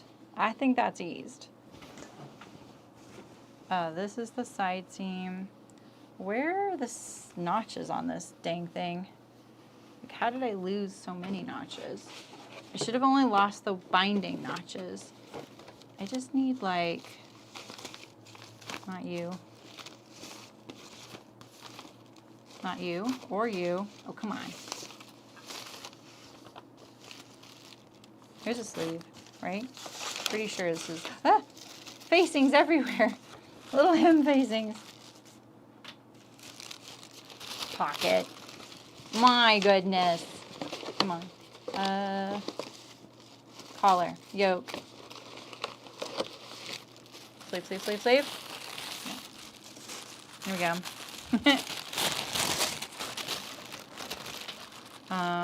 Yeah, that is the front. So let's just see if it's used.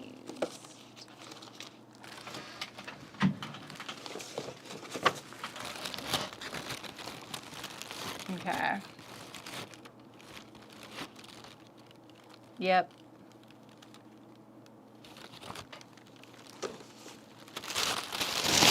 Should we try the, oh wait, I want the,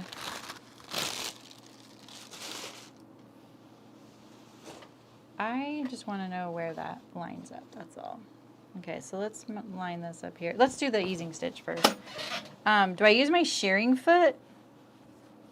Do you think that that's going to be enough?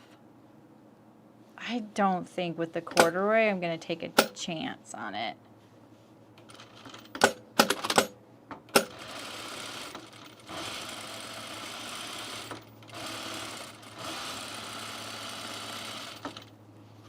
I'm just going to put in one stitch here. Let's go.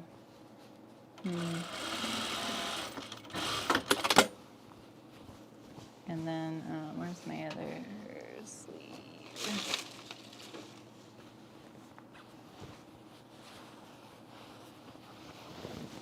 Yeah, it's kind of rather thick though, right? That's what I'm thinking too. I don't want to like get it all out and it's like not enough, you know? Easing stitch we know will work. Let's get rid of this little fold on the bias.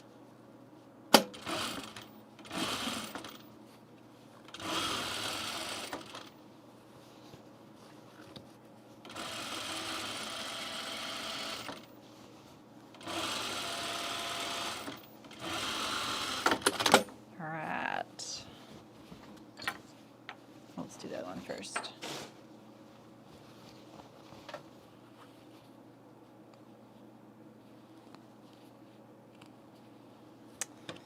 Wait.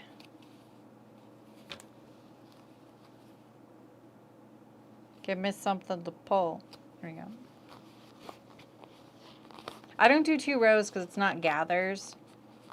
I think that it's a lot easier to get oh, this is hard. The corduroy's hard. It's a little harder to get it smoother when you have 2 rows.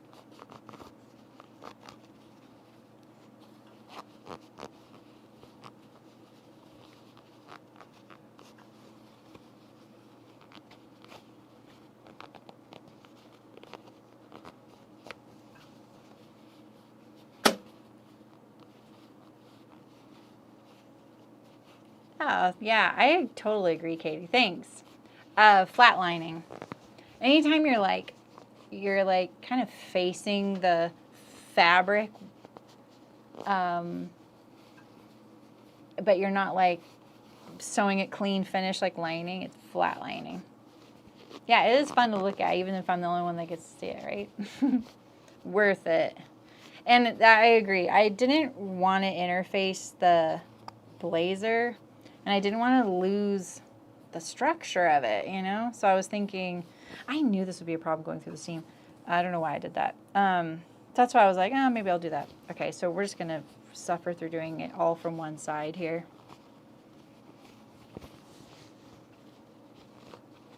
It's not bad. Well, I'm not lining it. So there's no, I mean, not a bagging the lining isn't the, I don't want to be inaccurate. It's not the only way to sew the lining, but yeah, I don't have to do that. But that's easy. Like, that's the funny thing is, like, I was really clear at the beginning of this project that this is going to take a little longer because if you're lining, you don't have to finish all your seam allowances, you know? You can kind of, they're just getting closed in the lining. Okay, that's probably enough. Let's see. But what I don't understand is where the side seam goes. I don't see my notch for this.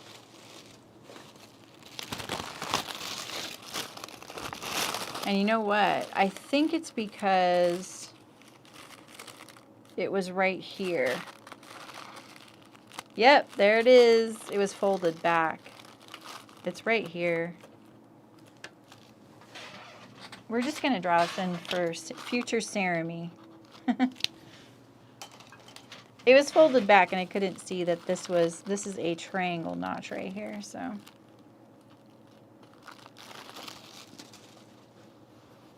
There we go. Now we know where the side seam is, because it doesn't line up on the, doesn't line up to a seam. Like this. This is the, I'm still in the correct one, right? Yeah, okay. I didn't like move everything around.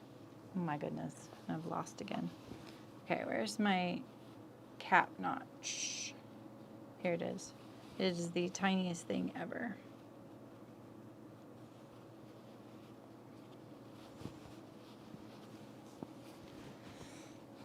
If I bind my seam allowance on the sleeve,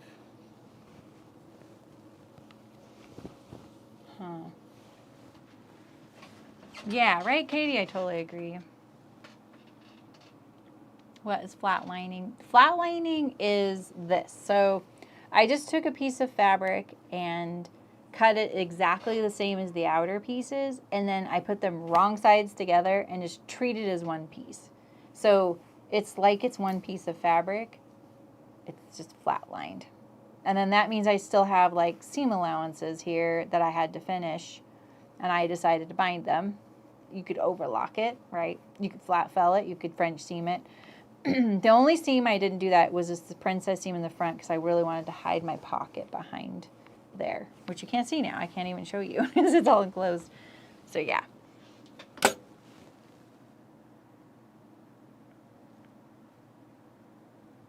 Oh man, it's like, ooh, tight.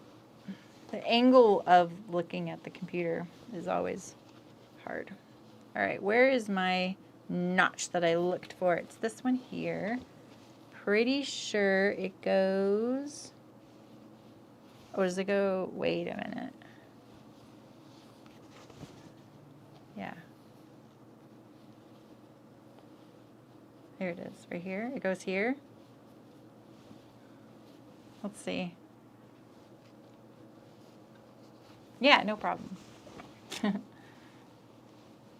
Oh, someone asked if it's, what's the difference between underlining? I think of underlining as a lot like flat lining, but it is not going to show at all like it's lining under a lined out, like a lined thing, right?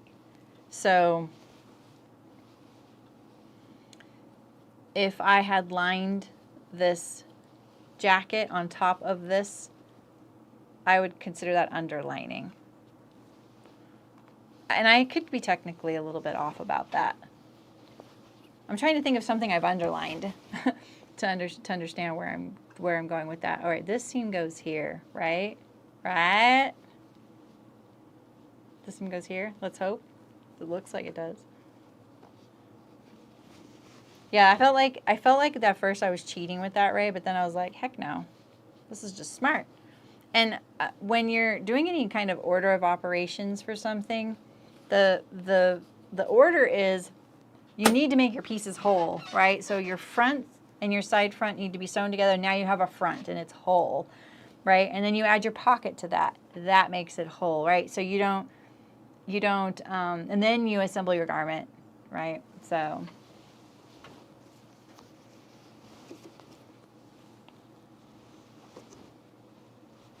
Yeah, and you could, exactly, underlining could also be something to make it warmer. I agree with that. I am struggling to get this over here, sort of, but I think I'm going to fake that right there. Like, not fake it, but I'm going to do it as I go. All right, let's just start sewing. Oh, blue thread. Yeah, yeah, wait. Yeah, that's... Actually, no, Katie, you're right. Interlining is when there's a layer between your lining and your outer garment. Underlining is what Barbara said. It's like adding a second layer to something. Flat lining is when you just put it wrong sides together and hold it as one piece.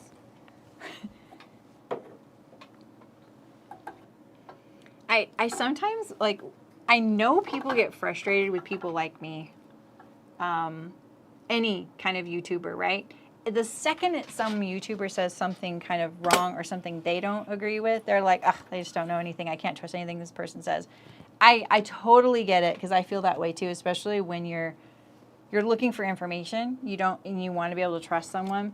But that being said, the one thing that I am even amazed about sometimes is the wide variety of things there are to know in the sewing world. There's, like when you talk about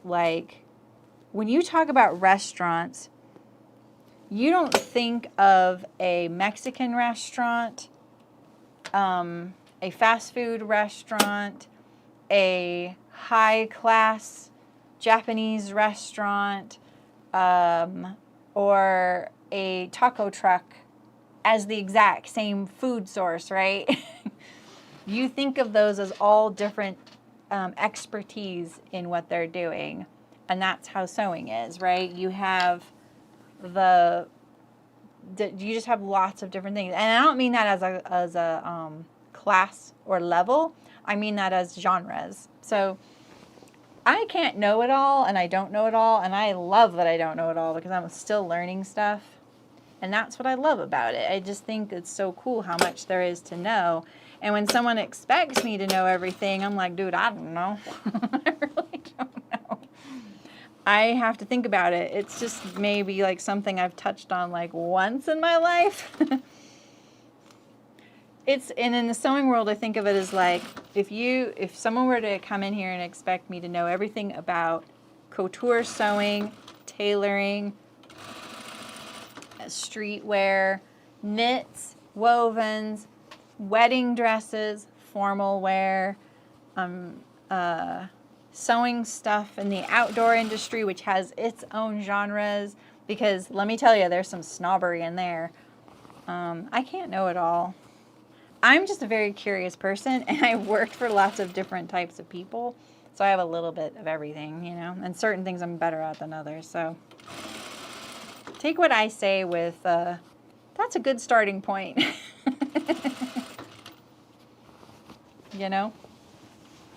And terminology is not always consistent. And if I were to, it's interesting, Sew Liberated calls me their fit specialist, and they even, I'm even on their about page, for the company. And I don't think of myself as a fit specialist. I know that I know a lot about fitting, but I think if I were to be considered like a specialist of anything, it would be construction. Like how things go together and what pattern piece you need. That would be my area of expertise. So I may not know you need underlining, flatlining, or whatever, or interlining or lining. But if you were like, this is what we want, I'd be like, oh, okay, this is the pattern piece. I know how to do it. I know how to sew it with just looking at it. That is my area of expertise. Weirdly, I don't know how I know how things go together sometimes. I just do. I can think that way. And with fitting, while I think like I'm pretty good at it, it's really because I understand what the fabric needs to do. And that's so hard to describe. So that's why I don't think of myself as very good at that yet. Because like sometimes if you're in the guild and you do one of those things where you post it and you would look for help from me, you'll hear me sometimes say, or read what I write. I'll say, if I was standing in front of you, my instinct would be to do this. Pull here, cut here, pull down here, open it up here. Because that's the only way I know how to describe what I know how to do. And that, because I just know, I don't know. And so that's why I think I'm not very good at it yet. I need to understand how to translate what I'm thinking into that, because I don't know how yet. So take everything I say with that's a good starting point. Oh, I got some corduroy threads here. Okay, I wanted to get rid of those corduroy threads before I forget, but then I also want to check and make sure I got my sleeve on correctly. Where were those threads at? Is this them? Yeah, this is them right here. Okay.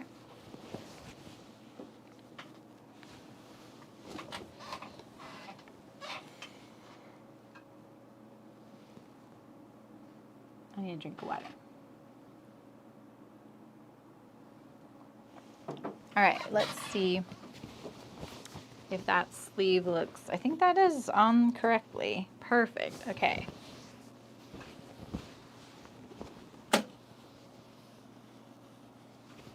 Okay, it's happening. All right.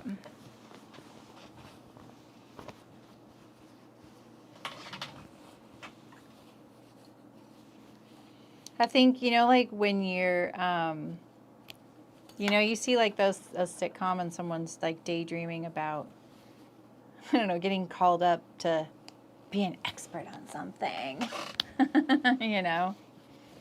So, there you go. Thanks, Marilyn. I think about like if I were to be called up to be like the expert of something, I really hope it's construction related, not fit related. I hope it's sewing and pattern drafting related. Like that for me, I feel like that's my comfort zone. If the fitting, if I'm allowed to touch the garment on the person, I got you. Like I 100% in a second, and I won't even be able to know how to tell you all of it, but I will know, and I'll do some of it at the pattern table, and I won't even know some of the things I do. Like I'll just be like instinct will kind of take over. So that's why I think I'm not very good at it yet. I just know how to drape and do the pattern. So I'm learning. Oh my goodness, this is just, I can't get it to slide.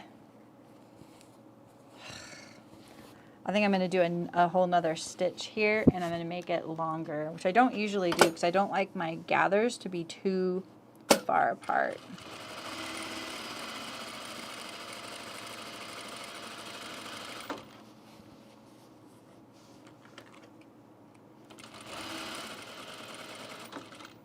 And I'm not going through that seam, that's for sure, because that was not working at all.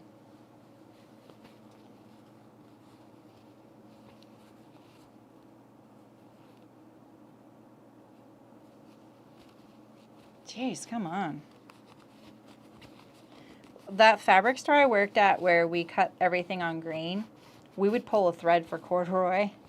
Isn't that crazy? Because corduroy is one of the fabrics you can pull a thread with to find the grain. You can't pull a thread on everything, but corduroy you can. There we go. That was a lot easier. All right, let's see here. Oh, we need our notch down here.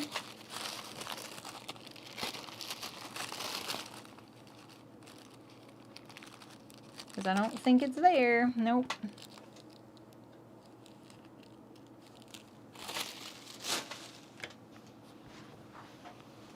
Okay. All right, so we have, that's the side seam. This notch goes to the side seam.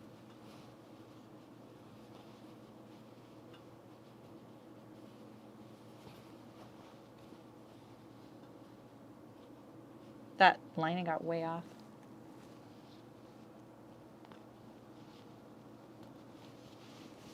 Yeah, I sometimes remember to do that. I know, Barbara. I don't know why I never do it like, what am I doing? Oh my goodness. There we go. Yeah, you are right. Absolutely. I don't know why I always pull with the top thread. I notice I do that a lot. Sometimes there's just habits. All right, where's my cap notch? Which little ratty-tatty spot is the cap notch? There it is. This is where I feel like if I was a forensic, cut pieces from someone's whip bin, you're like, Saremy, where do you think the notches are? You hire me for that. I could figure it out. Because you probably wouldn't believe me that I thought that was the notch right there. And then I saw it on the lining. I was like, yep, that's it. I was right. You kind of know artificial tucks and like what are tears, what are not tucks, cuts. All right, so let's get this lined up. I try and keep it nice and relaxed down here. Where's that other seam? We matched these seams up here. I remember when I first sewed my Auburn, these seams were really far off from one another the very first time I sewed it, when I sewed one sleeve. And then when I sewed the second sleeve, I was like, that's interesting. These seams lined up perfectly. And I had to go back and do that other sleeve because I was like, I did not get that in the right place. Okay, there we go. That looks pretty good. Okay. Sew it. And then I promise we'll just do a little bit of ironing and I'll try it on, okay? And then you can be dismissed.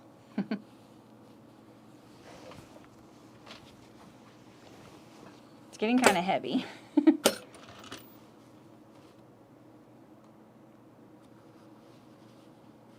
A garment, yes, a garment autopsy. God, I hope no one ever does that. I do sometimes think that because, you know, oh, this is not the right length. You do know that they do things like that with garments, historical. I hope all mine are composted by then because I sometimes will remove things in the like seam allowances. I'm like, oh, what if someone saw this?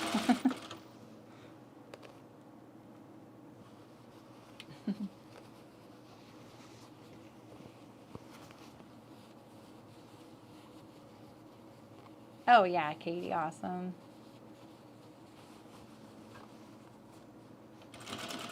I for the most part, no one ever really says anything, but I have had a few lately and I've been like, huh.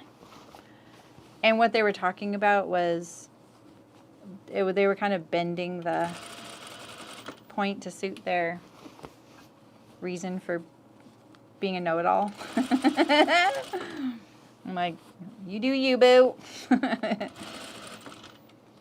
kind of sounds silly, but okay.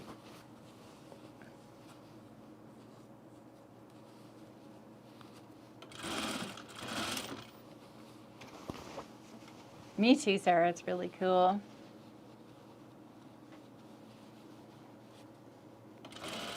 Yeah, that's one thing I really loved hanging out with Alice and Company last year. Me and Libby hanging out like in their whole behind the seams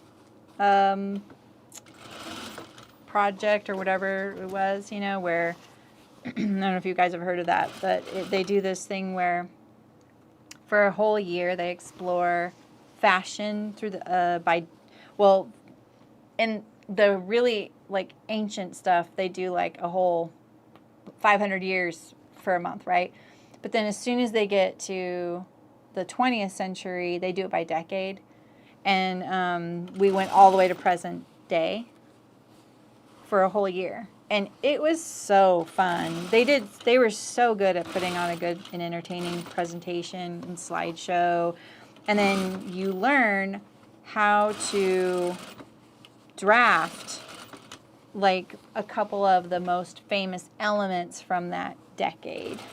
It was really cool. And her daughter, Lilia, Alice is Alice and Company Patterns.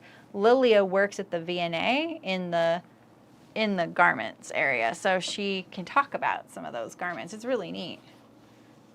Okay. I just felt a pin. Did I feel a pin? Did I not? Suspicious. Okay, so I promised you guys a reveal. So what needs to happen now is the finishing of the armhole seam, which I'll probably do. Oof, I don't like that right there, though. See that? Let's fix that. We don't like that.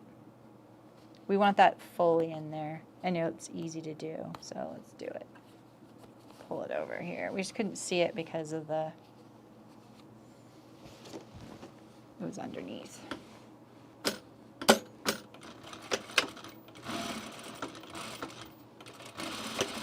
So hopefully I got that better. Yeah. So we need to do the finishing of this seam here, which I would probably go around and trim to a nice even width. Look at these thicknesses though. It's pretty chunky in there. And then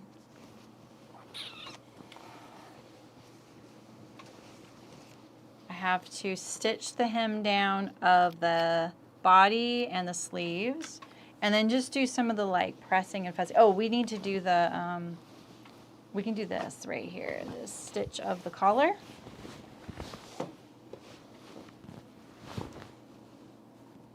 I'm going to do it from this side. So let's get rid of some of this stuff here. Let's lay our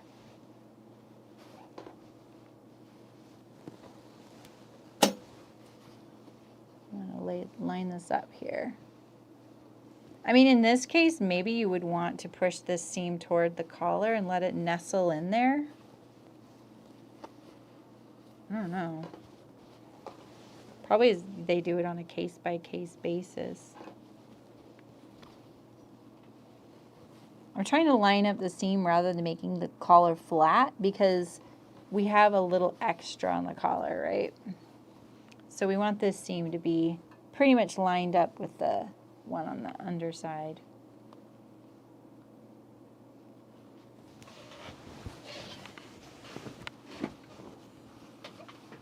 Okay. I don't really want to skip this step on camera just in case someone's trying to do this. Like kind of tugging it like this. I think you want a little play here because remember this collar folds over, you know? But boy, this is really thick right here, so I'm a little worried about my machine staying right there in the ditch. I don't have like a regular zipper foot. I don't think I have anything resembling that, like an edge stitching foot. No, I have nothing. I tried buying a zipper foot, and the kooky thing I got, I was like, what do you use this for? I don't know how. It was like way over, and okay.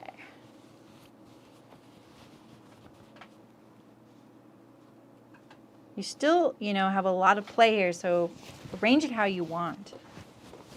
You're the boss of it, right?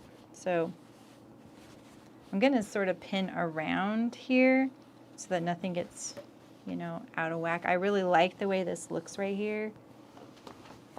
Let's do it over here too.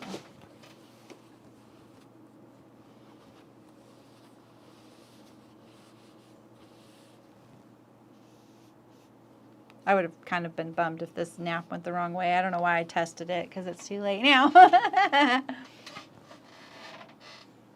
A center flange blade kind of help for stitch in the ditch. A center flange blade kind of help stay where you need.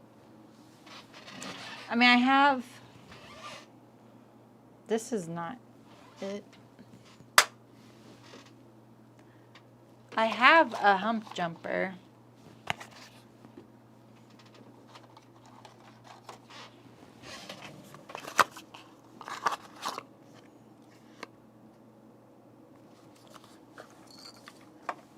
We will see. It may not land in the right place. You could do this by hand. I don't have a blind stitch foot. My machine only goes straight. There's no zigzag.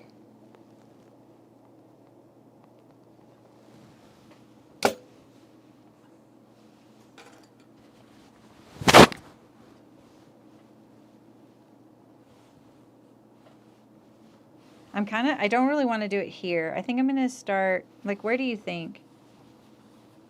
I think I'm going to start right here. Just outside the roll line.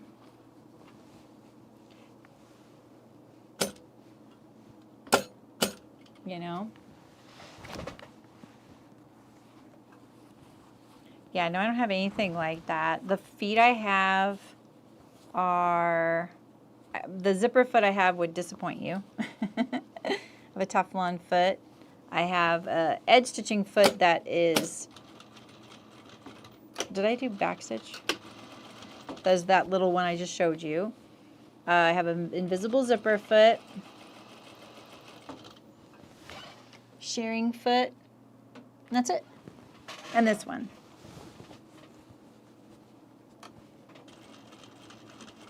I now have the flat felled seam foot. This is going okay, actually.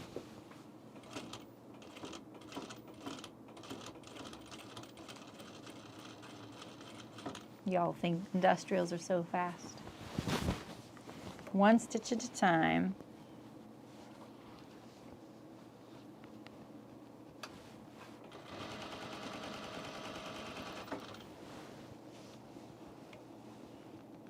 Okay, so it's not bad. It's not a short stitch length, so I could take it out if I don't like it.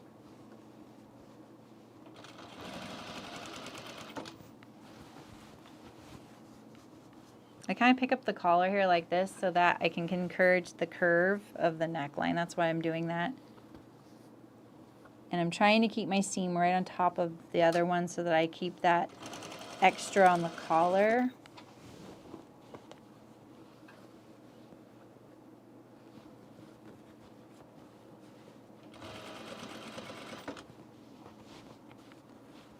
Ugh, this one feels thicker than the other one. Okay. See, now maybe I would, well, the back of the foot's still okay.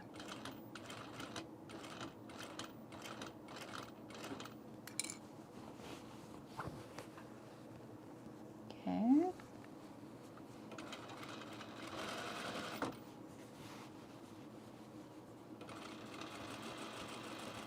Okay, wait, where do we want to stop? We're going to stop like right here. Okay, fingers crossed. Yeah, I think doing it by hand is the smart thing to do. We're doing the ready-to-wear blazer. Ooh, not bad. Right here it went really awry. Maybe I would redo this right here. But look at that. Okay. Yeah, I'd probably fix that because of that. Because the rest of it looks good. All right. Let's just press a little, then we'll try it on.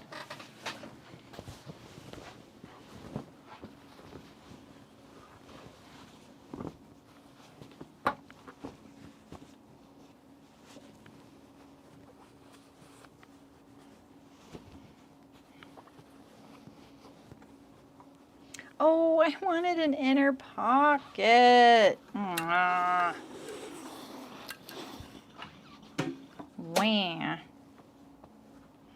Oh, we have our shoulder pads.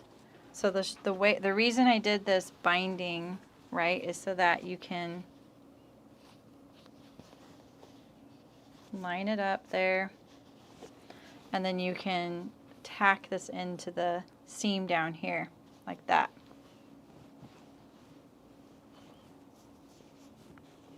This goes between, I actually don't know. It goes between the facing, right? Yeah.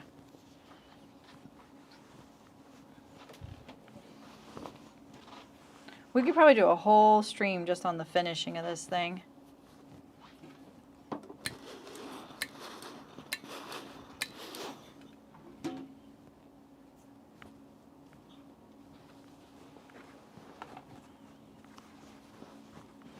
We didn't stitch the vent down either. Shoot, I feel like we have a lot to do. I don't want to leave you guys without doing it. So this right here, we would sew the right sides together.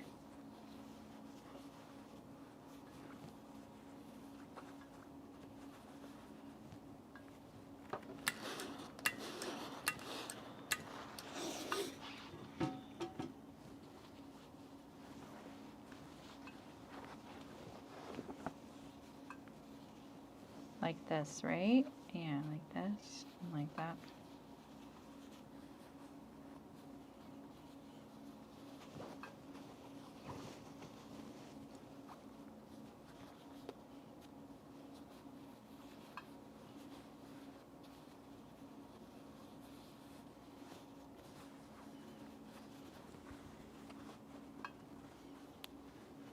We knew it was going to be a lot to do an entire blazer in 2 streams, right?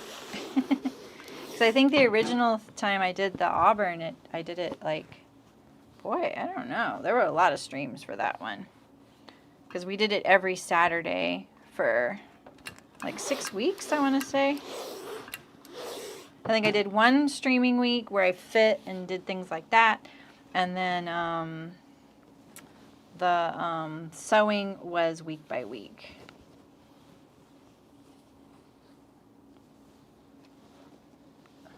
See you, Amy. Have a good one. Have a good weekend.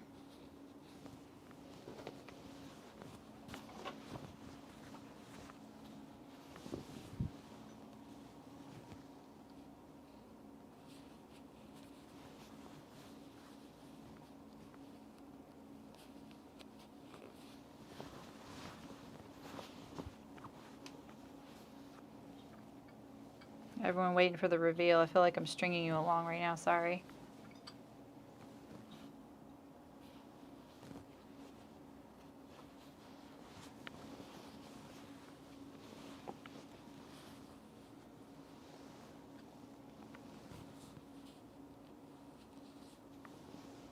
I just want to secure some things.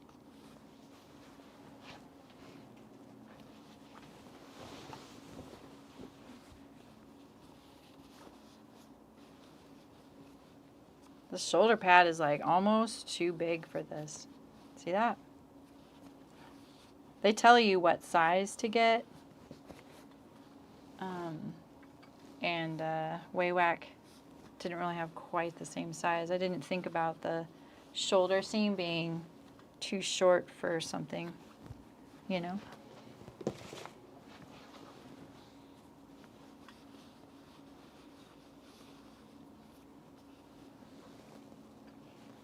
Tease.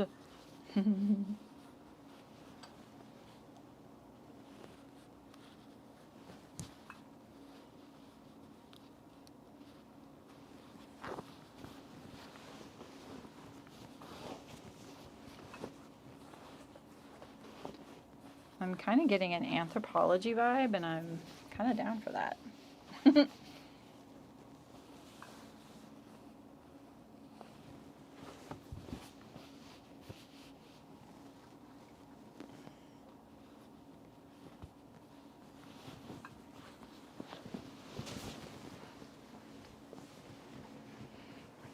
Doo-doo-doo-doo.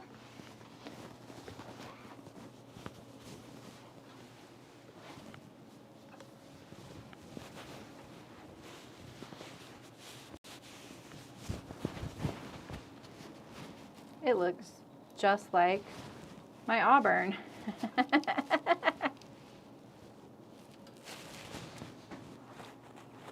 need to push this. Wait a second.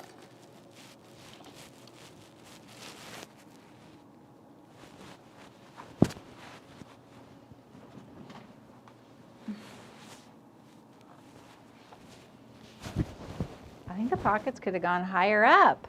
Uh-oh. Why do they look so low this time? They look really low. How come we didn't notice that? Because of the hem?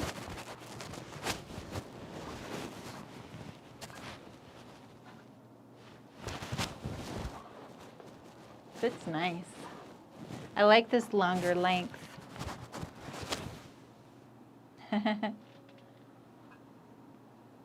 Yeah, so cute. Doesn't even look like corduroy.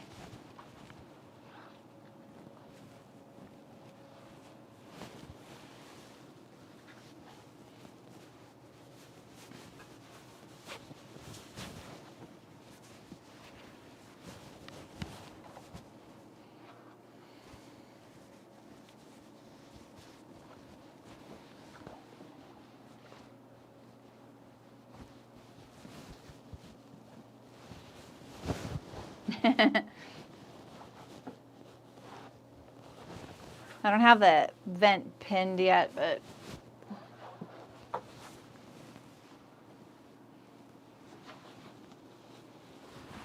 yeah, it's not too bad, Rachel. There's quite a bit of finishing to do, but it's like not terrible finishing. You know what I mean? Like it's not bad stuff.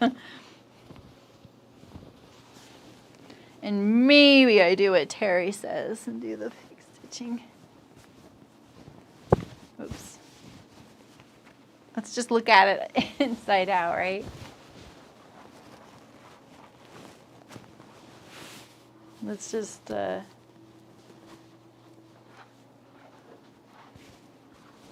don't feel like you never see the insides of things to understand how it went together enough, you know? Dang, Monica might have something about this being a whole garment. Oh, thanks, Terry. I think I should wear it this way. Mullen said no. I said that on Instagram. I was like, could I wear this inside out? And Mullen's all, nope.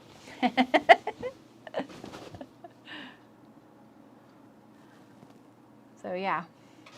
Let's put it on the dress form, actually. Oh, can I get the dress form over here? It might be a little too tight. Yeah, it might. It's probably a little too tight for the dress form. But we could at least appreciate everything happening here. So yeah, so I'm gonna finish the seam here. I'm kind of shocked by how low the pocket is. It looks a lot lower than my Auburn. I'm not sure. Yeah, I lengthened it 1.5 inches. So there's no way this is right. That's so weird.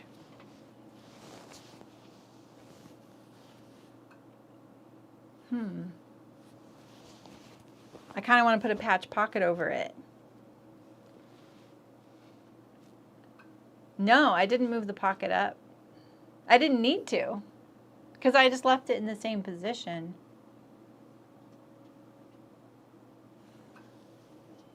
But I didn't change the hole.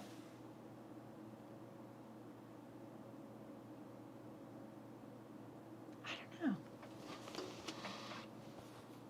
Because, like, that looks okay, right? But this is like a trip that it's that low. And it feels high. Yeah, no, I lengthened it, so this shouldn't change. Like lengthening this, the pocket stays wherever you want it, and then you lengthen and shorten, because your hands don't change where they go in. So,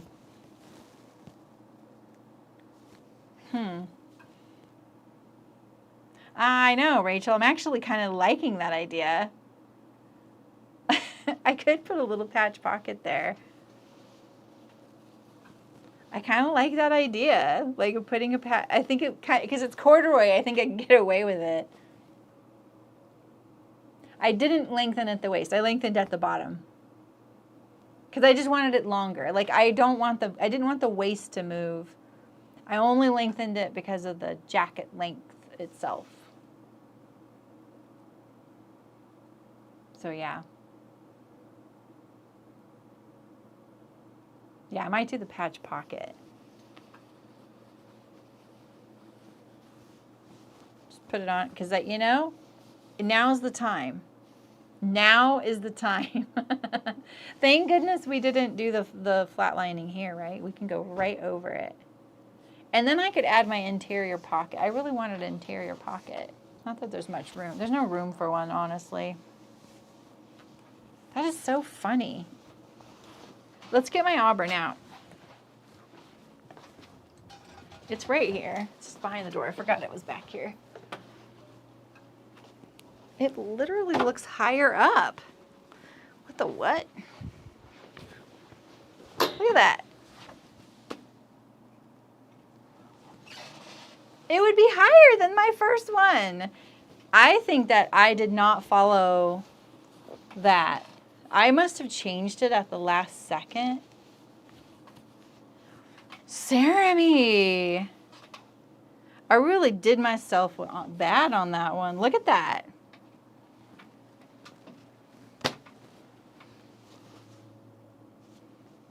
because this is shorter than this jacket by 1.5 inches. The pocket is nowhere near where it was on the pattern. Wow.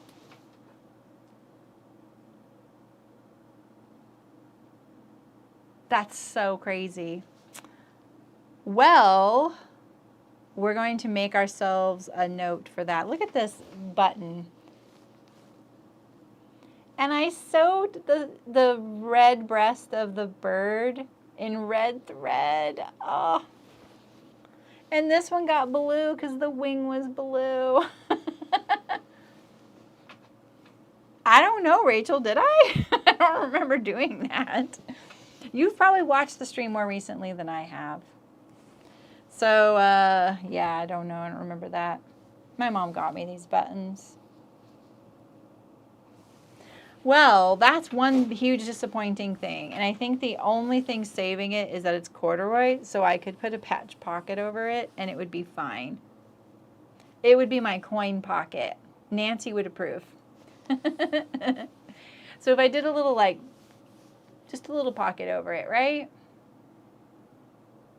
Yeah, was I, Rachel? Yeah, clearly I had good reason to worry. So this is what I'm thinking. If I put a little, like, little patch pocket on here, maybe rounded to echo the curve here, right? I could do it slanted even. Oh, that'd be kind of cute. A little slanted pocket opening. And then when I go to top stitch it on, I'll pull the pocket bag out of the way and like scrunch it up so I go around it so I don't catch that pocket bag. That's what I'll do. 100% I'm going to do that because there's no way I could live with that. The only thing that didn't tip me off was because visually it was looking okay because this was longer. So, wow. You can get really far into a project before you realize something's wrong in River City. Oh, where's the hump jumper box? There it is. I love how they call it the bulky seam jumper. They probably didn't want that other word in there. Well, anyway, I need food. Oh, yeah, I'm machine washing 100%. And I machine wash this too. Yeah. I don't even know if we have a dry cleaner. Like, there's probably one in Chico, but yeah. Anyway, well, this was awesome. Thanks so much. I really had fun sewing this one. Really great guts, you know? So, I don't know, maybe. I probably, I was thinking I was. That's why I tucked it in at first like this. But I don't know. We'll see. Maybe I could put something decorative across the pocket to kind of echo it. I don't know. I can't press the pocket because you'd see the shape of the welt. Maybe I don't know. I mean, the other thing I could do is maybe just get rid of this. I don't know. I can't think right now. I'm too hungry. Oh, anyway. Well, things happen.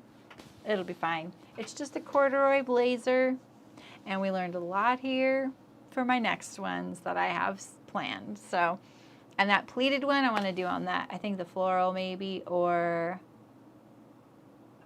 the corduroy I'm kind of second guessing as a blazer. The floral's just not big enough. So it was a very fun sew. We got to do all kinds of things we've never done too. Like, I've never done a lot of these things, which is kind of cool. Oh, look, I caught my seam there. We gotta fix that. So let me put a pin here so I remember that I just unpicked that. All right, well, thank you for coming along on the ride. It was really fun. Look at this. We got an applique. Look at that. So cute. I don't want to spend the rest of my day fixing this jacket, but I might. I have another project I need to finish, so maybe we could do both. I doubt it. Not in 3 hours. So, Yeah. All right. Well, have a great weekend. If you're in the guild, maybe I'll see you at social tomorrow. I don't know. I only have like 2 weekends of yard work before Michael goes out of town. So I wanted to work in the yard. We always work in the yard on Sundays, so it's our only overlapping day off. So, all right, guys. Thanks for coming. Have a great weekend. Oh, my gosh, it's October next week, and I don't have a calendar ready for you, but I'm not streaming for like a week and a half. And it's supposedly menswear. That's my plan. So, all right. Night, guys. Bye. I pressed it. Bye.